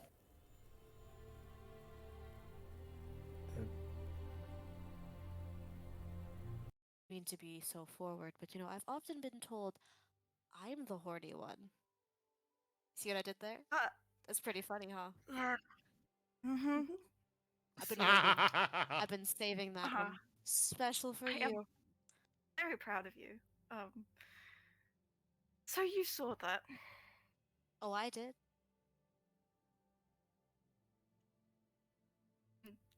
Negotiable thing. So, for the time being, Izzy will be roleplayed by me, and then we'll see some stuff happen today. But I just wanted to be fully upfront about that, so that way nobody was like, wait, what's going on? Okay, so that is that. I know, Onion. So that's that. But I think other than that, we can go ahead and roll that intro and then get started. Okay? And where the Christ. I'm sorry that I have mentally abused all of you so much that this is the fucking tactics you guys are using. Can I Scary boys. Can I 3D print? Can I 3D print an AR-15 receiver? You've broken him. What even are we? Jesus Christ. Literally. Now sticky as well. No. Grot can't be hot, bothered, and sticky because that has a different meaning. And whoops. I can't let that happen on stream. So, I will say that as you are books about a bag of holding. Well, I don't have one of those, but what I do have is a handy haversack. Good. He sets it down on the. Oh my god. He sets it down on the table, and he says, "Now, well, not nearly as useful as a bag of holding, which I have with me right now." Not rush this. Ooh woo! That's the only time I'm ever gonna say fight. Okay. I am sorry. I will apologize when next we see him. That's too late for that, but thanks.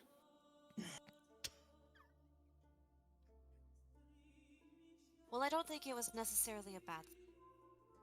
You were just protecting your end of the deal. That is all. Or just to life in general. Thought toast was a bread word. Oh, it is. You see, some words have multiple meanings. Oh shit! I Oh, love this yeah, guy. that- Can you come with us? Can he please? Oh my god. Way of putting that. All right. Well, Cecily will hold up. Communication sound. I'm looking at you. What? Sleeping dragon.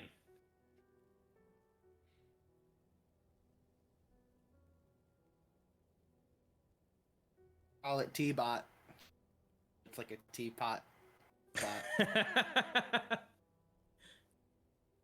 That is an in-character and in-person laugh. Or like a history book or something. Right.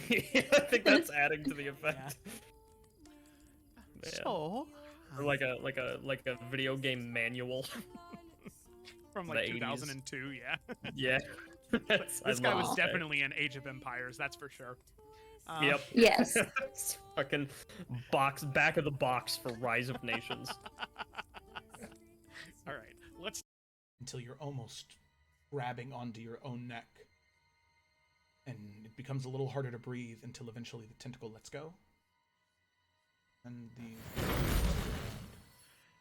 all righty, hello everybody. We are back. Welcome back to the Explorers of Efera. So, let's just go ahead and pick right up where we left off. So, well, where we left off right before we went on break was our wonderful group of of adventurers here. They enacted a plan, and I wouldn't say without a hitch, but their plan was successful. Everybody who was on that ship that arrived in Port Sahala is not leaving Port Sahala.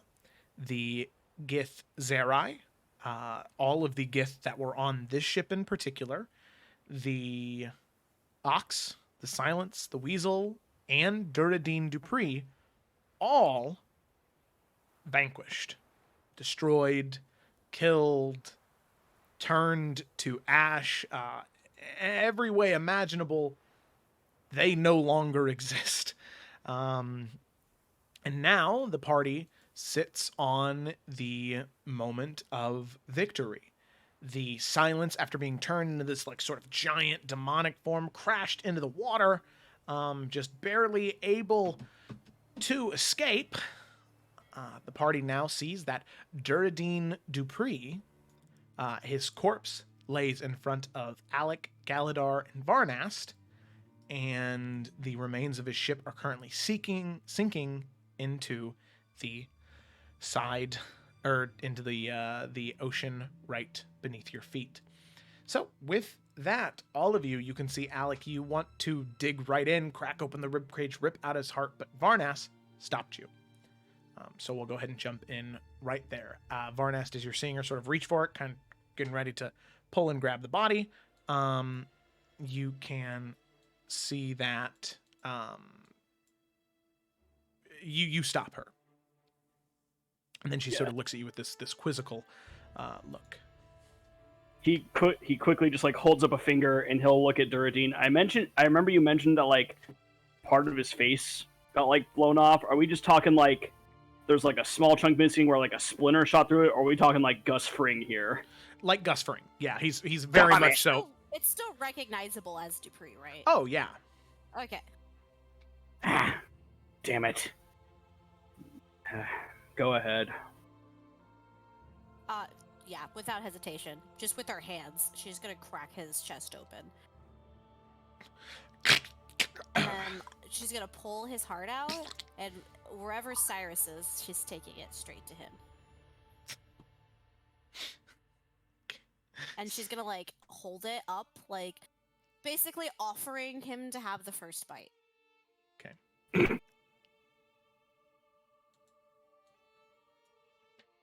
So Yes. Alec is slicing into this dude? Yep. Ripped out his heart. And His chest is open. Yep, is now handing it to Sayla's Cyrus. gonna come over and encourage it. Yeah, you gonna take a bite? You can't like disrespect her like that and not take it. Well, it's not disrespect, it's... You wanted him dead, right? Shush, Alec. It is disrespectful not to take a bite. I mean, I think this is pretty disrespectful and rude to tell Alec to shush. But don't mind me. Alec is literally like not taking her eyes off of you, Cyrus. She's just kind of like, I did this for you. Like she's just offering it, like no face from Spirit Away. Did this for you. Cyrus will like, God, he appreciates Alex too much. It's like, he'll get his like mum's dagger and like cut a bit of the heart off and be like, thank you, and then just like he wouldn't bite it, but he would just kind of like turn it to ash in his hand. He just burn it. She'll accept that. She'll just kind of nod, but like without breaking eye contact, she will just like biting into an apple, just. Why are you making eye contact with him while you eat an We're apple? sharing a very special moment. That's what do you mean? This is fucking normal. Sayla is enjoying this. It's just so funny to see him so uncomfortable. Well, if that's the case, Alec is also just offering it to anybody who. Oh no, I will be disrespectful. She just walks away. Damn.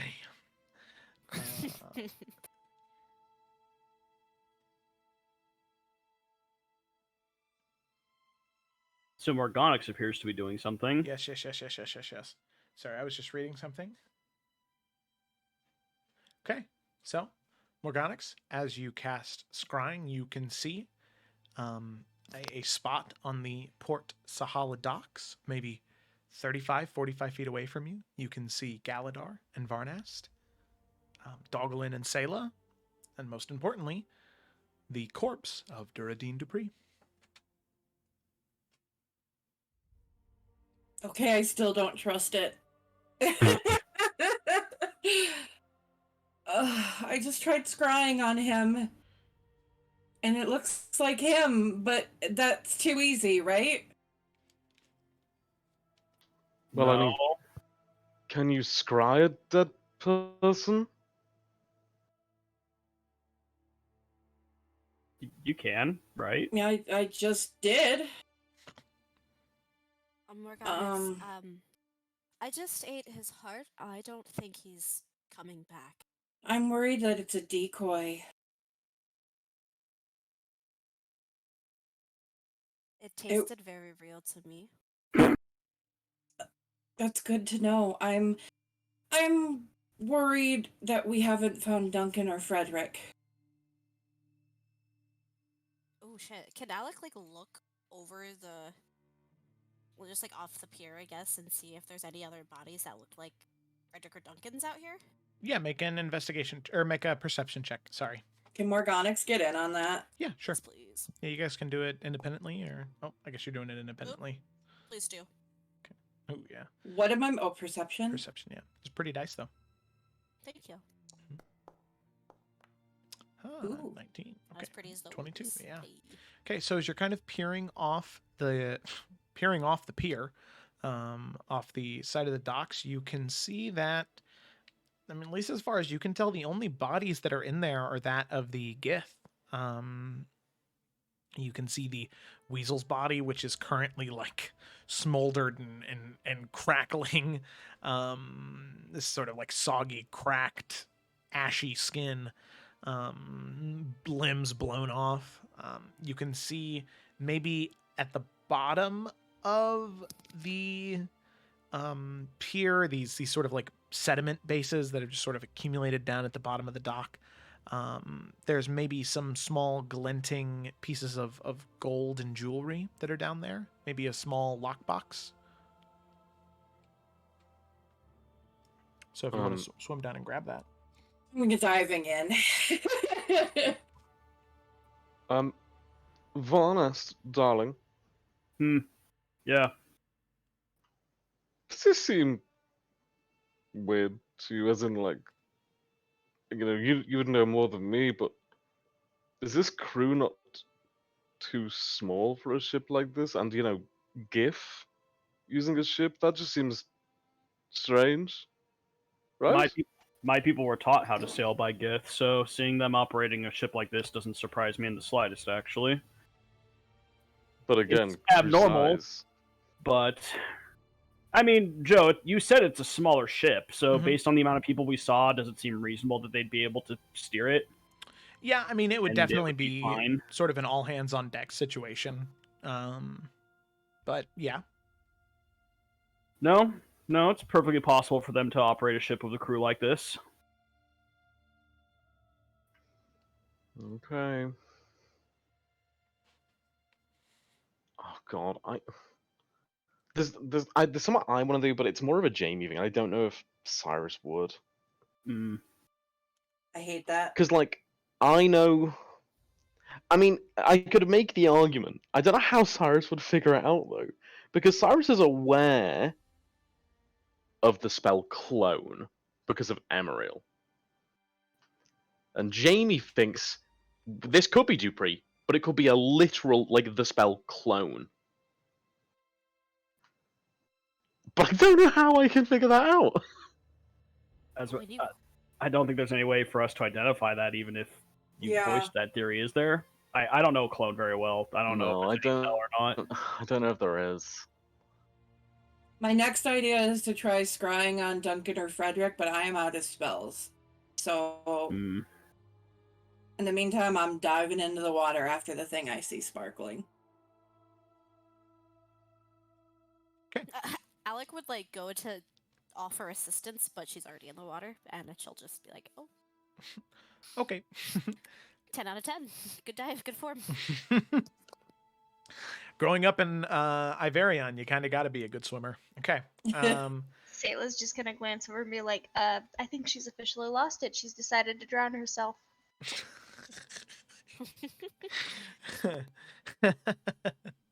Okay. So, with that, Morganix, you swim down to the ye old bottom, and Biggest breath I can take, trying to grab the sparkly thing, but also trying to get a look around for Duncan or Frederick. yeah. Okay. So while you're down here, go and make another perception check. But I will say, after you roll that, you do end up finding about 300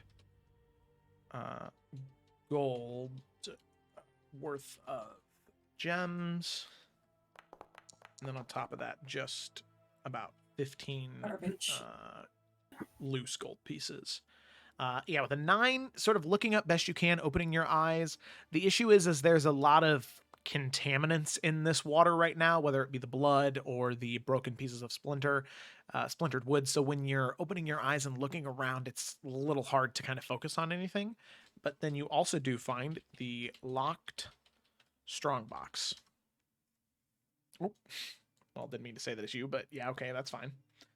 Yeah, taking that, casting light on the hex blade, and trying to take one more good look around. Okay, make one more perception check.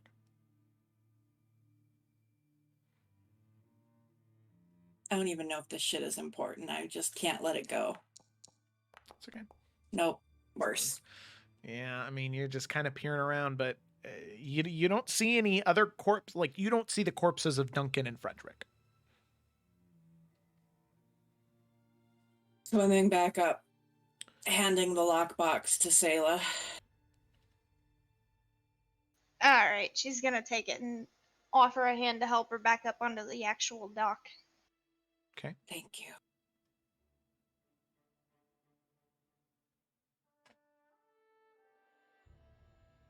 So what you got? I don't know. I was trying to find Duncan or Frederick, but there was that and gems. I don't know. If it's a lockbox, it might be important. True enough. You want me to try and pick it? Please. Right, she's gonna lockpick. Okay. Go ahead and make a Thieves' Tools check. Should just be hopefully in your tools. As soon as I find that. Yep, just gotta scroll down all the way to the bottom where tools are, and then click on Thieves' Tools and hit Use Thieves' Tools. Yeah, yeah. At this point, the ship would have fully sank. There's maybe bits and pieces of the mast and of the bow that are currently kind of sticking up out of the water, but other than that, the whole thing is submerged. Should I click expertise or? Nope. If you just hit use tools, it'll automatically add your expertise to it. It's just saying that you use dexterity and expertise. Okay, 17. So as you're just kind of sitting there, Morganix, are you sitting next to her? Yeah, and I'm also saying to the group, it's really hard to see down there. It's just blood and debris everywhere. Okay, so I need Morganix and Sayla to make Constitution saving throws as you start to fiddle with the lockbox and you click it open, but there is this poisonous gas that emerges out of it. I totally should have checked for a trap. Yep. Checks out. Happens. I probably failed that. Yeah, Morganix, you barely succeeded. So you'll take That's a high DC. Yeah, important strong box. Help. 12.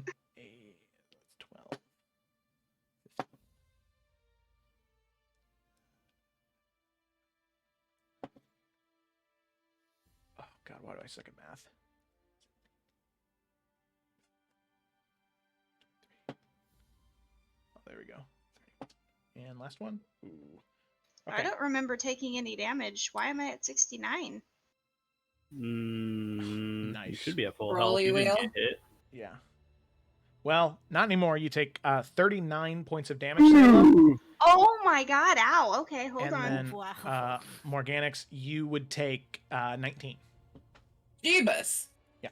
Ouch. As that poisonous gas just begins to hiss out. You said 39, yeah? 39, yep.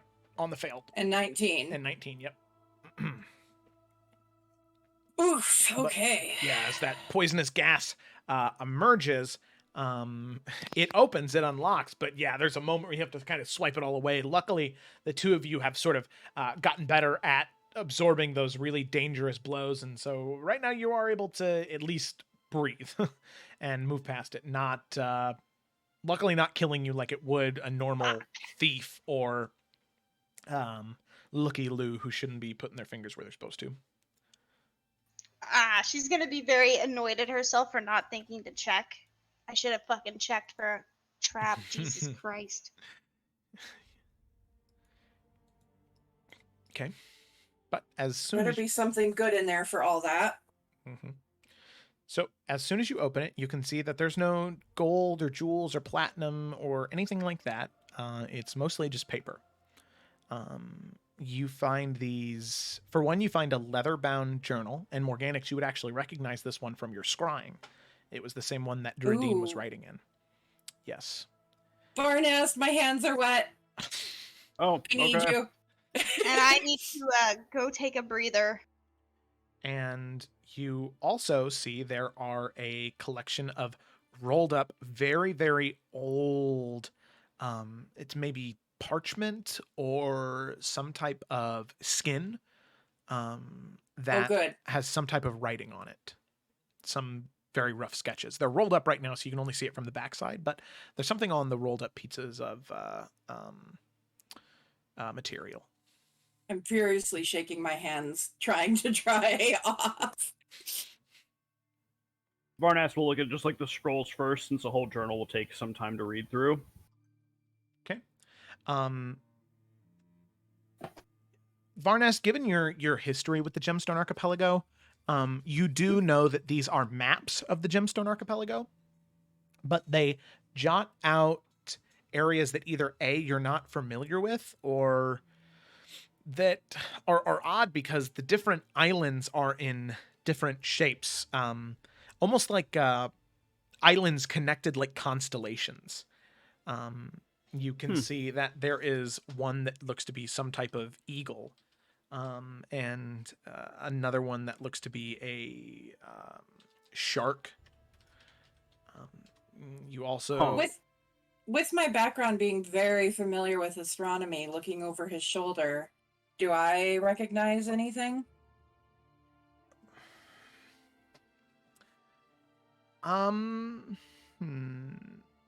Make a history check. Fuck.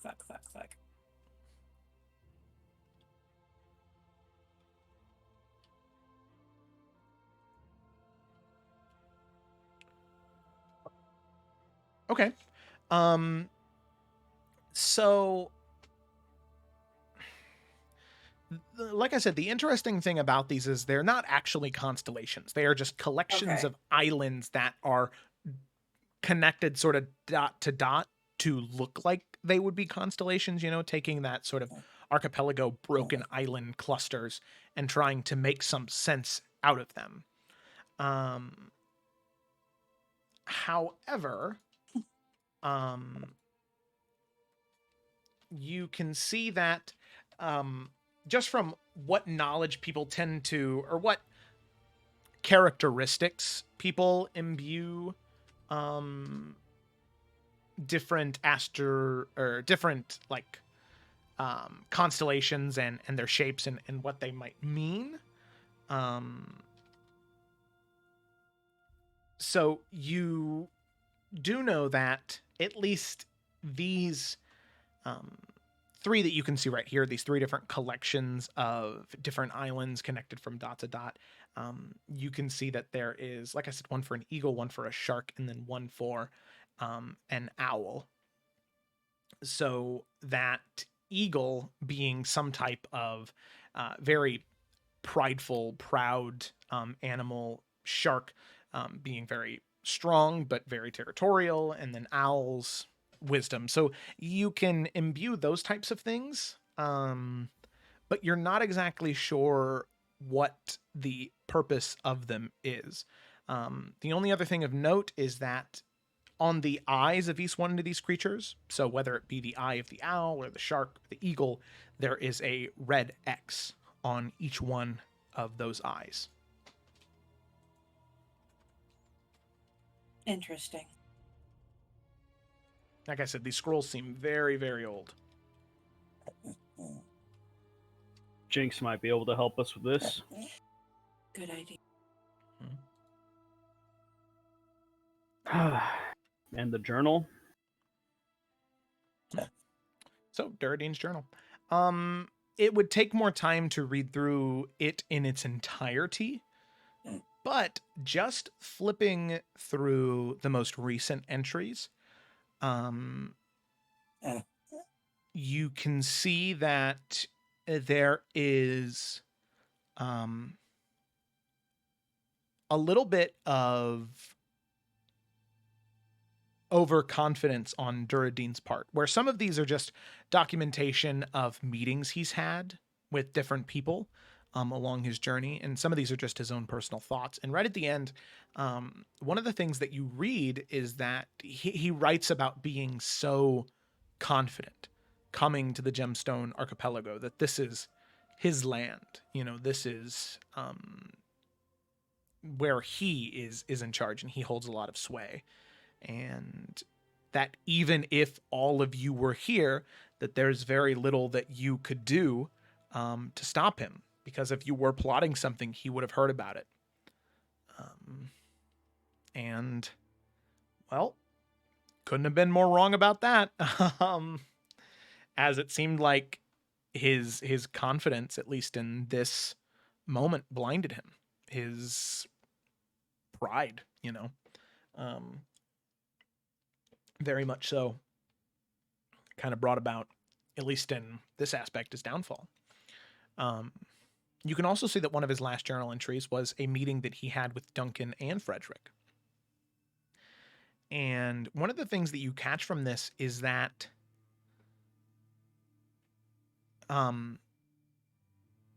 it seems as though Duradine, at least in a way, had become almost subservient to Korvac. Which that might be something, if you go through and find the meetings that Duradine had with Korvac, you might be able to find some type of meaning behind that or connection there. But especially in his notes after his meeting with Frederick and Duncan, while they were on the ship with him initially, they left. They ended up teleporting away off of the ship several days before arriving in Port Sahala. And does it say where to? Yes, it does. As per the request of Korvac, in an effort to advance the Master's plan, there are other areas in the world that need to be destabilized. Korvac will handle Efera. There are other agents who will disable the southern areas of the continent of Eridane, which is where Tarkir and Iverion and the Salamander coast is. But Frederick and Duncan are being sent to, and Varnas, this really bothers you, they're being sent to the Western Salamander. To your home. And there is a tribe that you are very familiar with, Varnas, the Ualjit, which are pretty much savage indigenous people who live within the Fractured Peninsula. And they already had a very ceremonious view of blood. But Duncan and Frederick, giving knowledge of the blood magic that the fire clans used in Efera, are taking that magic and putting their own twist on it with gifts from Korvac, and are turning them into these ruthless, bloody killers that are absolutely, seemingly impossible to stop. And the other thing is that they're not just there to train, they're also there to locate some type of temple. Some type of location. You can see that Duradine doesn't have very many details on that. It seems like something that Korvac shared with Frederick and Douglas, and they did not share with Duradine.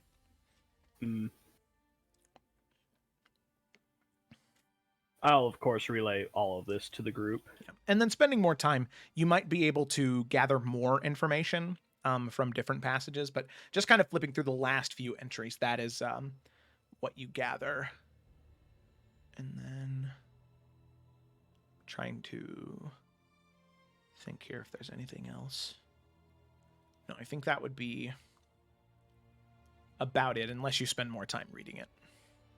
I think for now, we'll probably call it there. Yeah. Something that can be addressed later. He'll shut the book, and looking over to see if Morganix's hands are dry, he'll hand it over to her. I think I would have had the foresight to take my bag off before I jumped in the water. Oh, yeah. Somebody who cares about books as much as you, that only makes sense. Yeah, okay, so I'll put the stuff in my bag. And I will ask if Cyrus will put the 300 gold worth of gems in the bag of holding. Yeah. Party funds. Take the money, man. I'm gonna cast Sending. Okay. To the coordinator. Gotcha. And I'm just going to say, he's dead. You get a response. That's all. Good.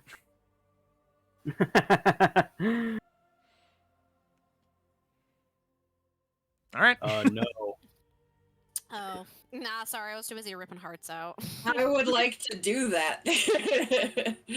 Sorry, that's not Alex's thing. That's fine. Oh, man. Like, scour these bitches. Okay. Alrighty. So you can see that Duradine does have several rings on his fingers. Most of them look just generally like they are very, very fancy jewelry.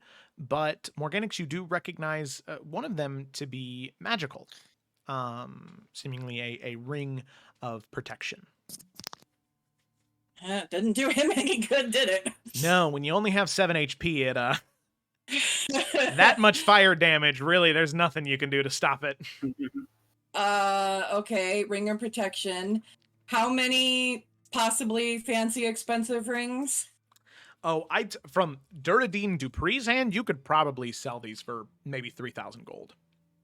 Yep, taking those. Yeah, just put Duradine Duprees jewelry, 3,000 gold. Morganix, she got some money now. No, it's not all of us. Okay, that's all I find on Dupree. On Dupree, yeah. It seemed like most of his other stuff was stored on the ship somehow, or probably in his villa.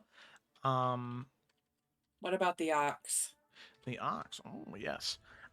Okay, so one of the things that you notice about the ox is that a lot of his tattoos that he has over his body, they were probably magical.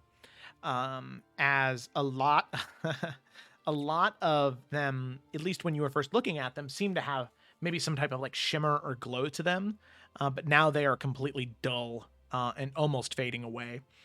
One of the other things that you see is he has this sort of giant, what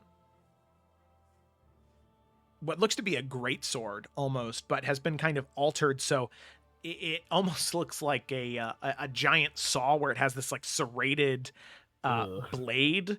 And there is a handle in the middle of the blade, so he can pretty much swing it in a way where he's not actually doing any overhead swings. It's just like slashes with this like giant greatsword axe.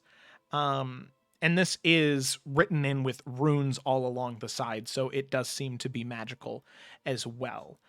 You're not sure exactly what type of magical, but it is magical. So if nothing else, you could should sell take it and have Jinx identify it. Yeah, that as well. All right, we'll lift that ugly thing up. Who among us has the lowest AC? That would not be me. I think it's certainly not me. I don't Ring think of it's... Protection is +1 to AC and saving throws. Yeah, I think I'm 17. I think you are actually the lowest. I think you are Cyrus. What's Cyrus at? It's meant to be 13. But when you throw mage armor on, it's 16? Yeah, normally 13 with mage armor 16. Give him that ring. Yeah. What's Morganic's at? My AC is 15, but it seems like something that Cyrus should have. He does like to throw himself at danger. I don't know. I hold the ring out to Cyrus and I say, if any of us are going to have this, it seems like it should be you. I mean, I'll be honest. Jamie is like, no, give this to my last, but sorry.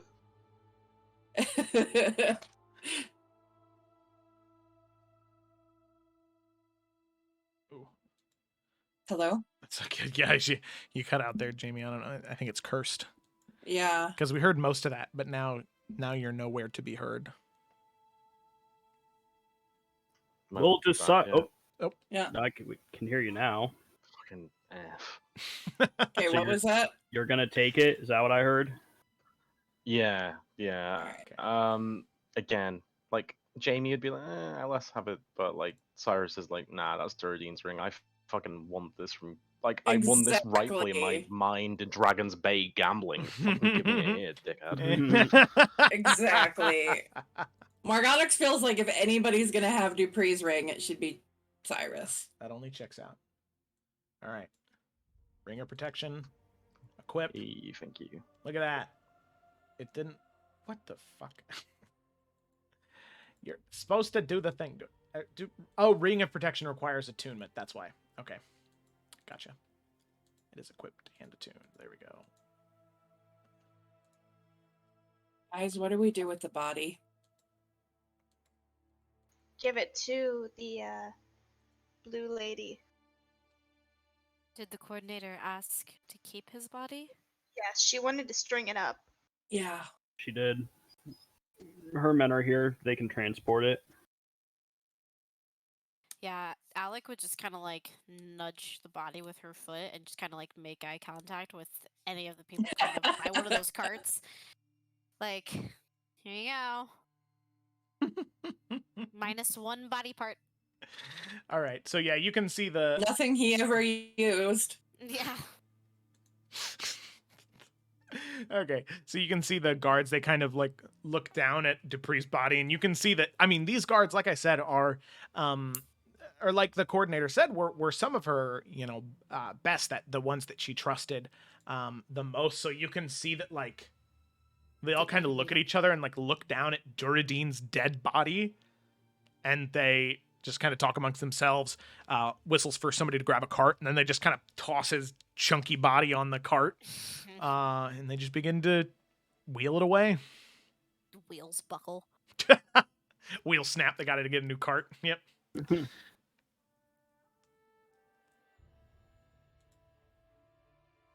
Shall we head back? Yeah, I need a rest. I freaking poison. I'm still annoyed at myself.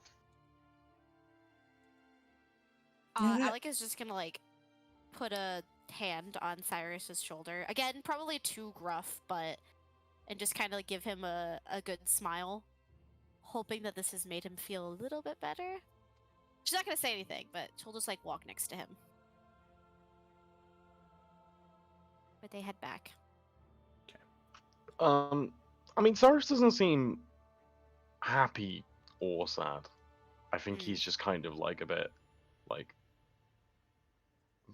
I don't know. He's not being overtly weird, but he's also not being like, yeah, he's dead. Gotcha. I feel like Alec is just a little too thick sometimes to get that, so. But, like, she's happy for Cyrus, and, like, she's very much so expressing that, so. But they'll just walk back silently, I suppose, unless anyone's gonna say anything. Deep in thought. Just heading back to the villa. Okay. Alrighty.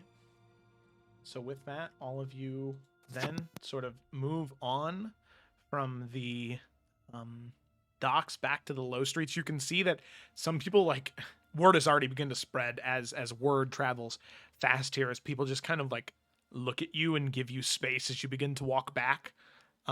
Nobody really saying anything, just anytime you move in towards a crowd, they all just sort of look and stare, until eventually you get back to the high streets, and then eventually back to the villa, back to Jifeng's estate.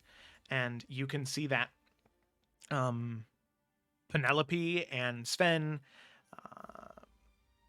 Vera, Jinx, and yes, that was everybody who was staying here. You can see that all of them just sort of sitting in that main common room waiting. And as all of you rush in, you can see that there is just sort of explosion of joy in the room. As for one, Sven just kind of like runs towards you, Varnas. Penelope runs towards you, Cyrus.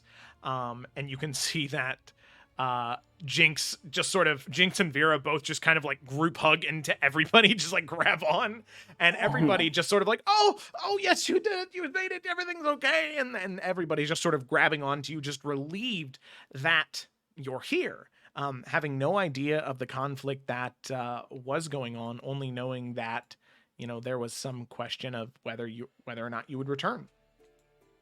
So with that sort of hugging into you, eventually sort of coming down and relaxing, you can see that all of them generally asking the same question of what happened. Oh, you have to tell us, da-da-da-da-da-da. And just as you're about to start telling what happened and explaining everything, you can hear there's not like a rip of a portal, but there is just footsteps coming from behind you. And as all of you turn around, some of you ready to brandish your weapons, you can see that it is the coordinator. Coordinator Rahesia. Show it to everybody. So you can see the Air Genasi woman just sort of approach and say, I hope you didn't mind that I came here like a normal person this time around. No need for secrecy anymore, as, well, Duradine is dealt with. So, congratulations. So, I have to ask, one, what's your plan now? And two, how would you like your reward?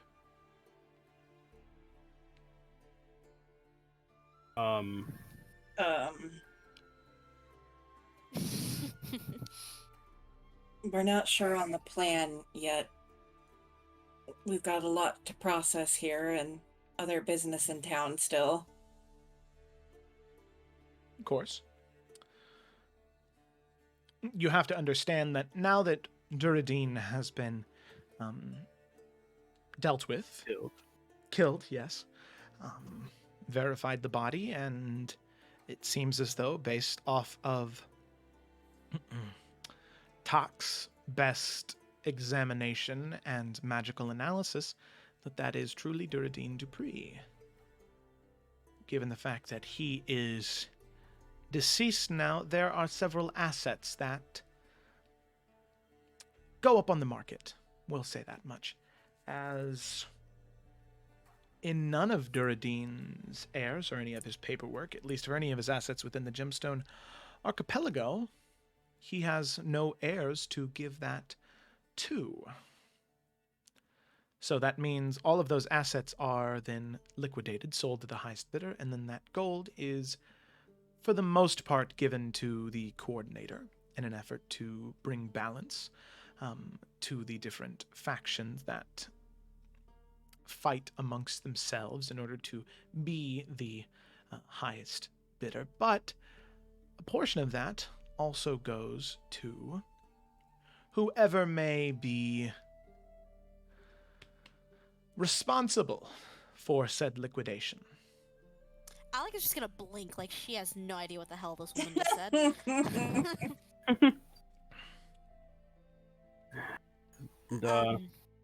That's good, right? That's very good. Very good. Obviously, it's estimates now, as still trying to move into his estate and figure out exactly all of his assets. But I have a pretty good feeling for what your payment will be. It should be anywhere between 9 and 10,000 gold a piece. Oh, shit. We'll take it. Thank you. Yes, as I said, it will take some time to allocate the funds, given that we still need to go through all of the processing, but maybe a week and a half, 2 weeks, and we should be able to get you your funds. I don't know any faster than that, sadly. As fast as I like to work, the clerks do not work nearly that fast. I hate to be rude. Could you excuse us for just a minute, by chance? Oh, of course. The only other thing that I wanted to inform you of is a change in status, truly.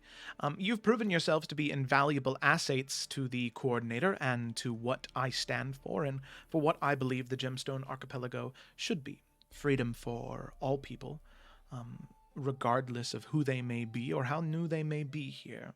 No type of exclusory practices. At least that seems to be not something you believe in. And needless to say, I like people to know that people like that and people as powerful as all of you share those ideals with me. So I would like to extend a formal gift as wardens of the Gemstone Archipelago.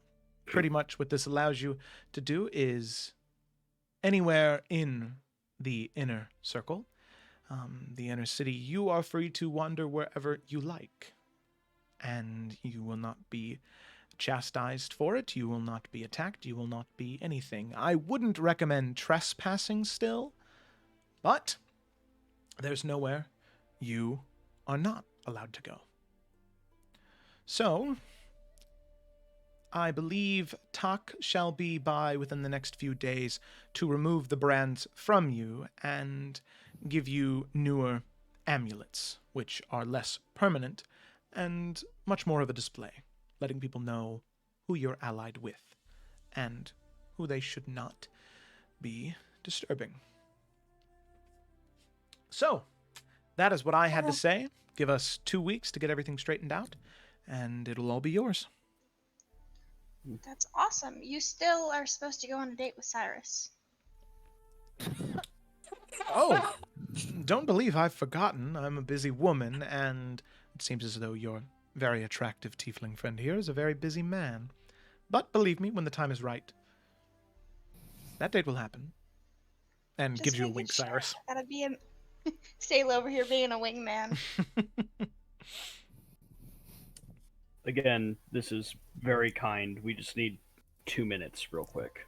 Of course. I'll be back sometime, maybe tomorrow or the day after, if I have any updates on anything that's happening. I mean, if you just wait here for 2 minutes, I'd be very appreciative. If you can afford the time. I suppose. All right, thank you. 1 moment. Varnas will kind of like motion the group to the other room. Okay, what's going on? Varnest, why are you being strange? I just thought we should speak privately, but I think she's proven enough of an ally. I think we should let her know what's next. I'm for that. Well, we have to find the feather, right? We do. She should know that Colliard's in her city, or at least his people are. Well, good. She may have a location. And honestly, if we show her these scrolls, she may know much more about the history of this. She probably knows more about the history of this place than anybody else here. I can guarantee that that's the case, considering her position and who her father was. But, bare minimum, I think we should talk to her about Colliard, if he's the next step. I agree. Okay. Any objections? None here, but we do have to remember we're on a bit of a time schedule with Morganics. Well, right, that's why Colliard's next. Because we need the feather. Oh shit, we did need the feather for that, didn't we? I'm sorry. Yeah, we do. It's all good. Okay. Then we will head back out. Okay. To see if she's still there. She is, yeah. You can see she's just kind of like impatiently tapping her foot. Thank you for waiting. Of course. Of course. So. Well, you deserve to know what our next move is, because, like our last one, it has the potential to get very loud. Colliard's in your city.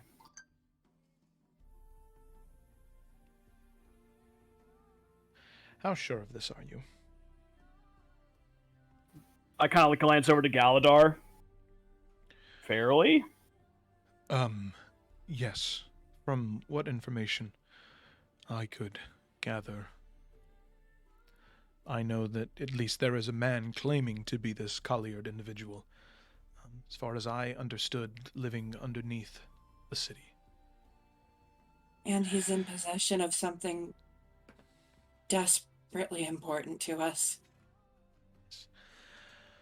Okay. It might just be one of his men, but even if it is, those men are dangerous enough to warrant concern. That they are. What's this item? It is Galadar's angelic feather, which we need to restore his divinity. And you can just see this look on her face where like her mouth is like kind of open and her eyes are squinting like I love that. and she's we gonna also need. Oh, sorry. She's just gonna kind of close her mouth and shut her eyes and just nod. Okay.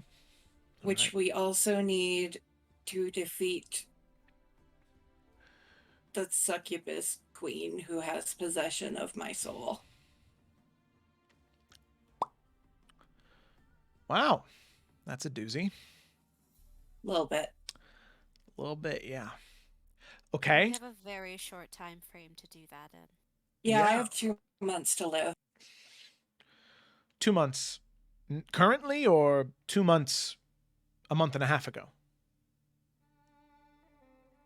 What am I at now? Like, I know I was at 3 months. I think I'm closer to 2 now. Mm-hmm. Yeah, I think so. If it maybe 2, maybe 1 3/4. We don't have an exact timeline. I was given around 3 months, and I would guess I'm just shy of 2 months right now. And succubi being demons, who knows if 3 months is really 3 months. Maybe just Right. until you stop entertaining. Correct. We did just defeat what I'm assuming are 3 of her greatest servants, so that's a If you could thing. help us locate this Colliard, the sooner the better. We would be very grateful. Yes, and you see her just kind of like rub her eyes. She's just like, yes, all right. Well, you have done a great service for me and for Port Sahala. And, well, in all honesty, if you can find this Colliard, and if you happen to have the opportunity to kill him, We can't, not while he has the feather. As long as he has it on his person, he will be brought back to life. And we can't let that happen. We have to get the feather from him first. That complicates things indeed. Very well. Here's what I'll do. I have many eyes and ears in the city. In fact, a lot of Duradine's foot soldiers will probably be either flocking to me, to Ji Fang, or to the Undercity. So I suppose I can start to have eyes and ears look out for any information on entrances into that Undercity, and then also information on whether there may be a man taunting an angelic feather. That'd probably be more likely to find your suspect as opposed to Colliard. Many people like to come to the city and pretend to be him. Strange part is before we can confront them, they always wind up dead. So, reason stands to be that if this person is going on claiming they're Colliard for more than a week or so and they're not dead yet, might be some truth to it. Damn. Could I roll an insight check on her? I'm kind of wondering how she's like really kind of taking this news. Because Yeah, it I seems was like she's thinking putting up a that strong too. front, and I'm kind of wondering how worried she actually is about this. Same. Yeah, make an insight check, sure. May I as well? Yeah, sure. My rolls have been all over the place tonight. Yep. Yes, they were. Boom! 21. All right. So, Varnast, I mean, Morganix, she just seems... Nada. Yeah, that's yeah, fine. but also Varnast, I mean, she, for one, is a very upfront person, and, you know, it does seem like she's upset, but she's also... It's just another spinning plate, you know? And once you start trying to juggle so many, they all just kind of blend together. And so she's obviously... this is just something else. Like, she got rid of Duradine, and she was like, great. And now it's like, okay, now maybe Colliard's in the city? That's awesome. How do we fix it? You know, it's very like, okay, well, let's figure out a solution then. Okay, fair enough. We don't know exactly how we're going to move forward with that. Any information you could provide will be helpful. Once we learn anything concrete ourselves, we'll keep you informed. Good. Well, then perhaps Tok should hold off on those amulets then. Last thing you want going into that Undercity is people thinking you are direct servants of me. That's true. Yes. There's one more thing while we have you here. Please. I will pull out those maps and said these were in a lockbox on Duprees' ship under some pretty intense traps. Do they mean anything to you?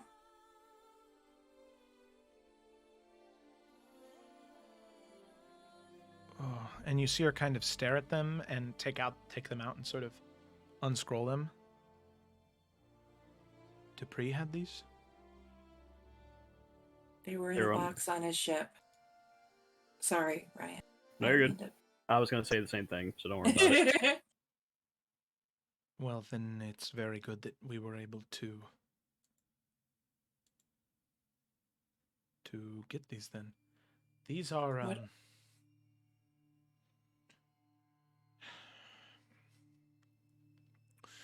these are locations I'm not exactly sure where they would be. I'd have to. And you can see Varnest immediately. There is a change in her demeanor, where before she was like, "I'm just trying to keep this all together," and this is something that's really affecting her. Mm. These He won't call her on it. He'll keep watching. Yeah. These locations are that of the Malakuiti. They are ancient places that were originally designed, and at least as far as I know, and as far as my father told me, they were places designed by the natives in an effort to... It's the fountains of power that he was looking for. Well, that's the assumption for most people.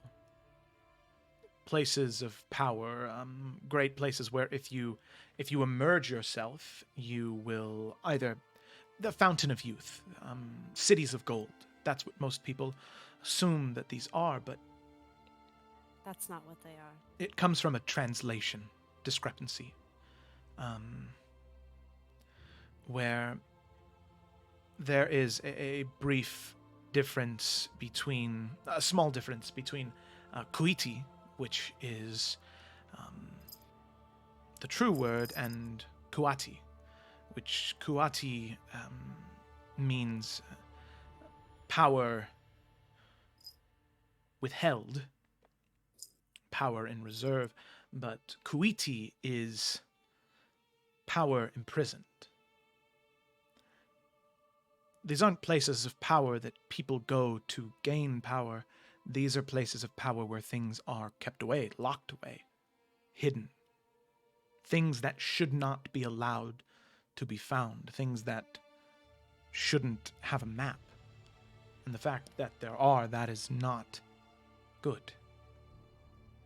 Because if they have a map and these X's are all places of imprisonment, there's a very good chance that people might already be on their way to these. Yeah, these might not be the only copies. Truthfully.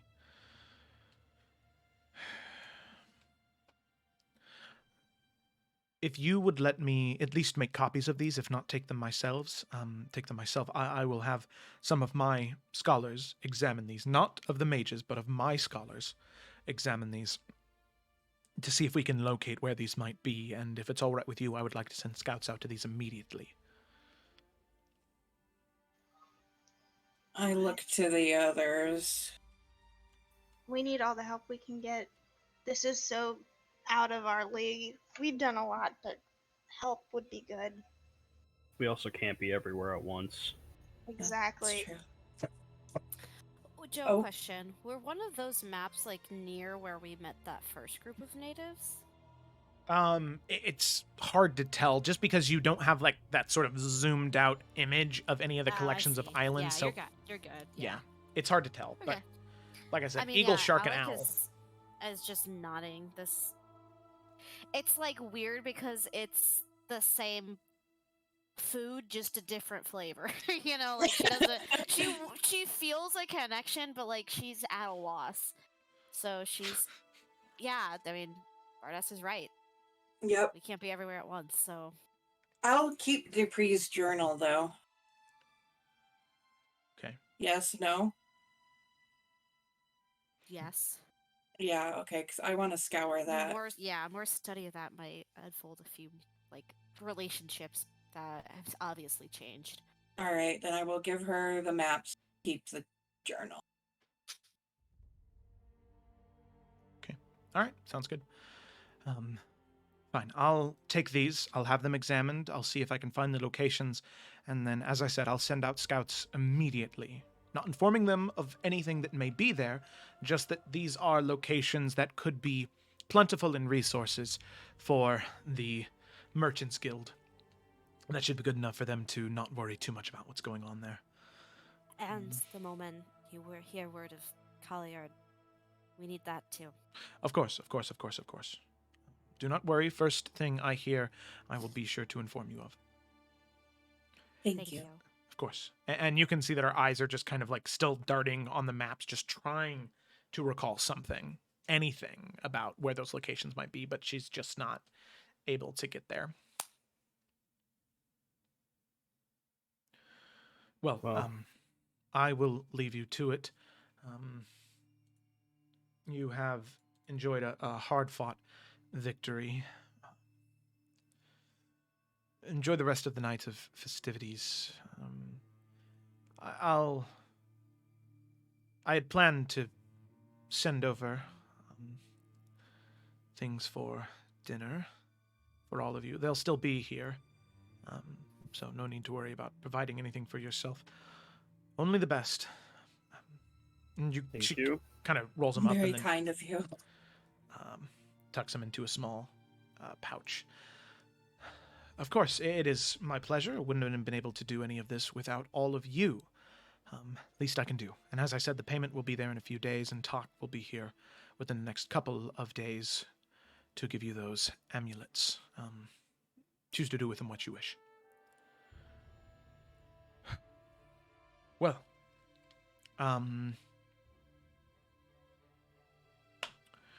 that is that, I suppose. Thank you so much for what you've done, and I will see you soon. And I'll be sure to inform you with any information I may gather. See you soon. All right, and with that, she'll kind of turn and begin to head out. Definitely see that she left with a very different energy than what she arrived with. You don't say. Yeah. Just ruined her day. We tend to have that effect on people. We really do. Wow. That's a lot of money. That is, yeah. Wow. Jinx, can you take a look at this and I'll heave over that ugly ass sword? Ooh, yeah, the saw blade. Okay, so yeah. You hand that to her, and she'll be like, "Oh yes, of course. Happy to do so. Okay." Thank you. Oh my! And you can see that she hasn't expended any spell. She's just gonna cast Identify. She's impatient, and it's a new toy, so she's like, "Oh yep, no need to conserve anything." And you can see she kind of like smiles and, "Oh, I do not want to touch this. No, thank you." And she kind of sets it down. Uh-oh. I already touched it. Oh, it's not cursed or anything. It's just the entire reason that blades like those are designed are to kill people like me, or Cyrus, or you. Really anyone who has any magical affinity, or even Varnast, I suppose. Well, what does that mean? Well, pretty much. And out of Jinx's voice, it's a +1 weapon, +1 magic weapon, so that's at least nice. It's a great sword. And whenever you hit a target that's under the effect of a spell, like a magic effect, or a spell, as long as it hits and the spell is under 3rd level, it's like 3rd level or lower, it's automatically dispelled. And it deals an extra D8 of force damage for each level of dispelled. I'm yeah. sorry, did you say a great sword? What was that? Not to use your dad's sword. I mean, I could take the wrappings off of it and put it on this one. Wow. I can take it if you want it, Ryan. I don't know what... I don't know. You're gonna have enough money where you can transfer the To the magic. enchantment. Yeah. Oh, you that want to. things like that work in this world. I'm dumb. Okay. Yes. I'll go back to swinging a sword. Okay, sorry. I won't make that joke again. Yeah, geez, you muscle junkie. I like that joke though. All right, here. I went ahead and added it to your inventory. Well, wait, hold on. Does anybody Okay. else want it? I don't want to just take. I'm sorry. I got No, excited. I don't use great swords.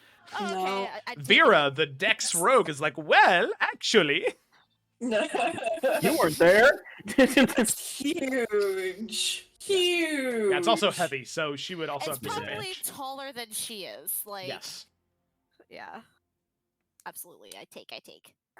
So now the only, like, not necessarily downside, but whenever it dispels a spell, you roll a d4, and if that number is equal to or lower than the spell dispelled level, the blade loses that feature until the following dawn.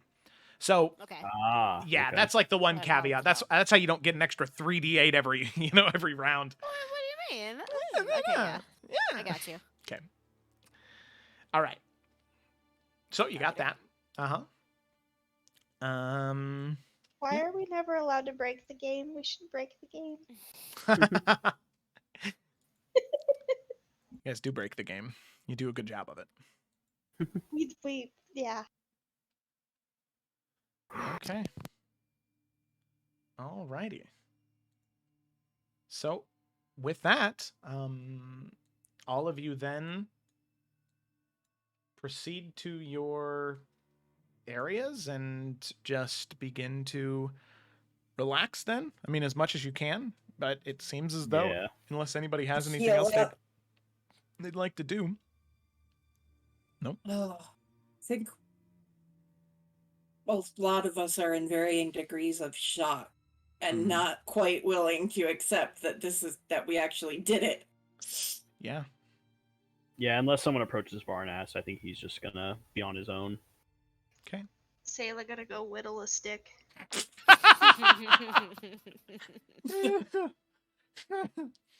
Maybe Sayla should pick up like actually whittling. Yeah. I mean, Actual woodworkers. better than sharpening her freaking Yeah. blade down to nothing. Yeah, she can start making like little ducks for like the bath times, you know? Oh my gosh. Yeah, okay, all right. So Sayla takes up whittling. And She's gonna try and make a fox weasel. oh, She's gonna fail miserably, but she's gonna try. okay, yeah, exactly. It's all about taking the effort, taking the time. Okay. Alec is gonna go see Cyrus. I don't know where he would Is be. but- Jamie here? Oh, sorry. Jamie, are you here, Jerry? I think I heard him leave early. Oh, he is Shit. back. Never mind. Ish. I don't hear him.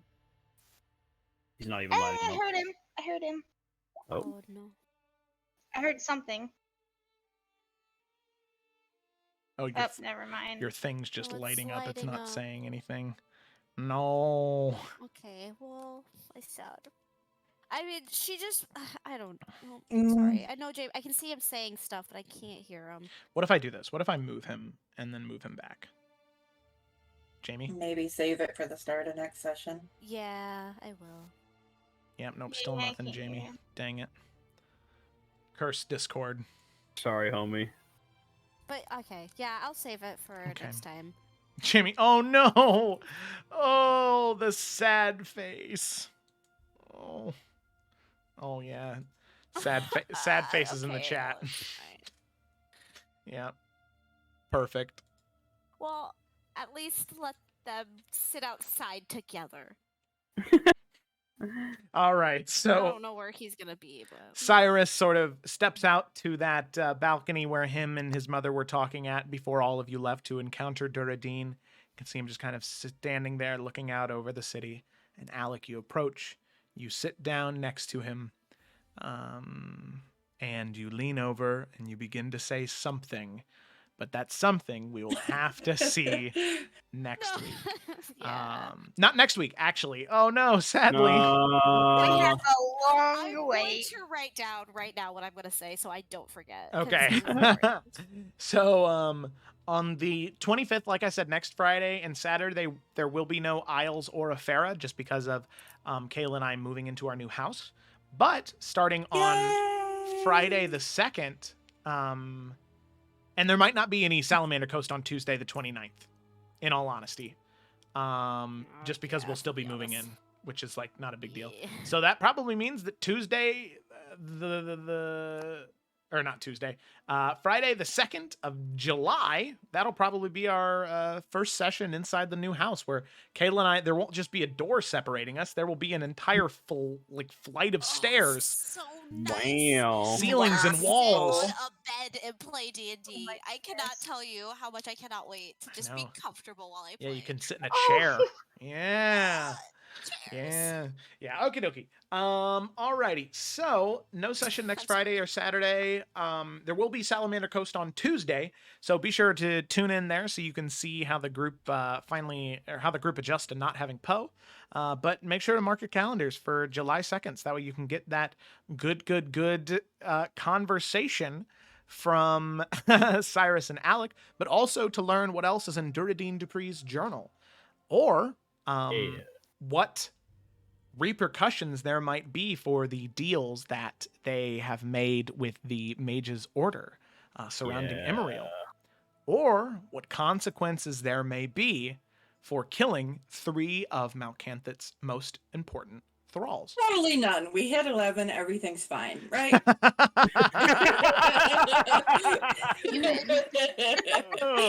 And you know what? That seems like a great place to end the session. So thanks for watching, everybody, and we'll see you next week. Or no, on the second. Bye. Bye.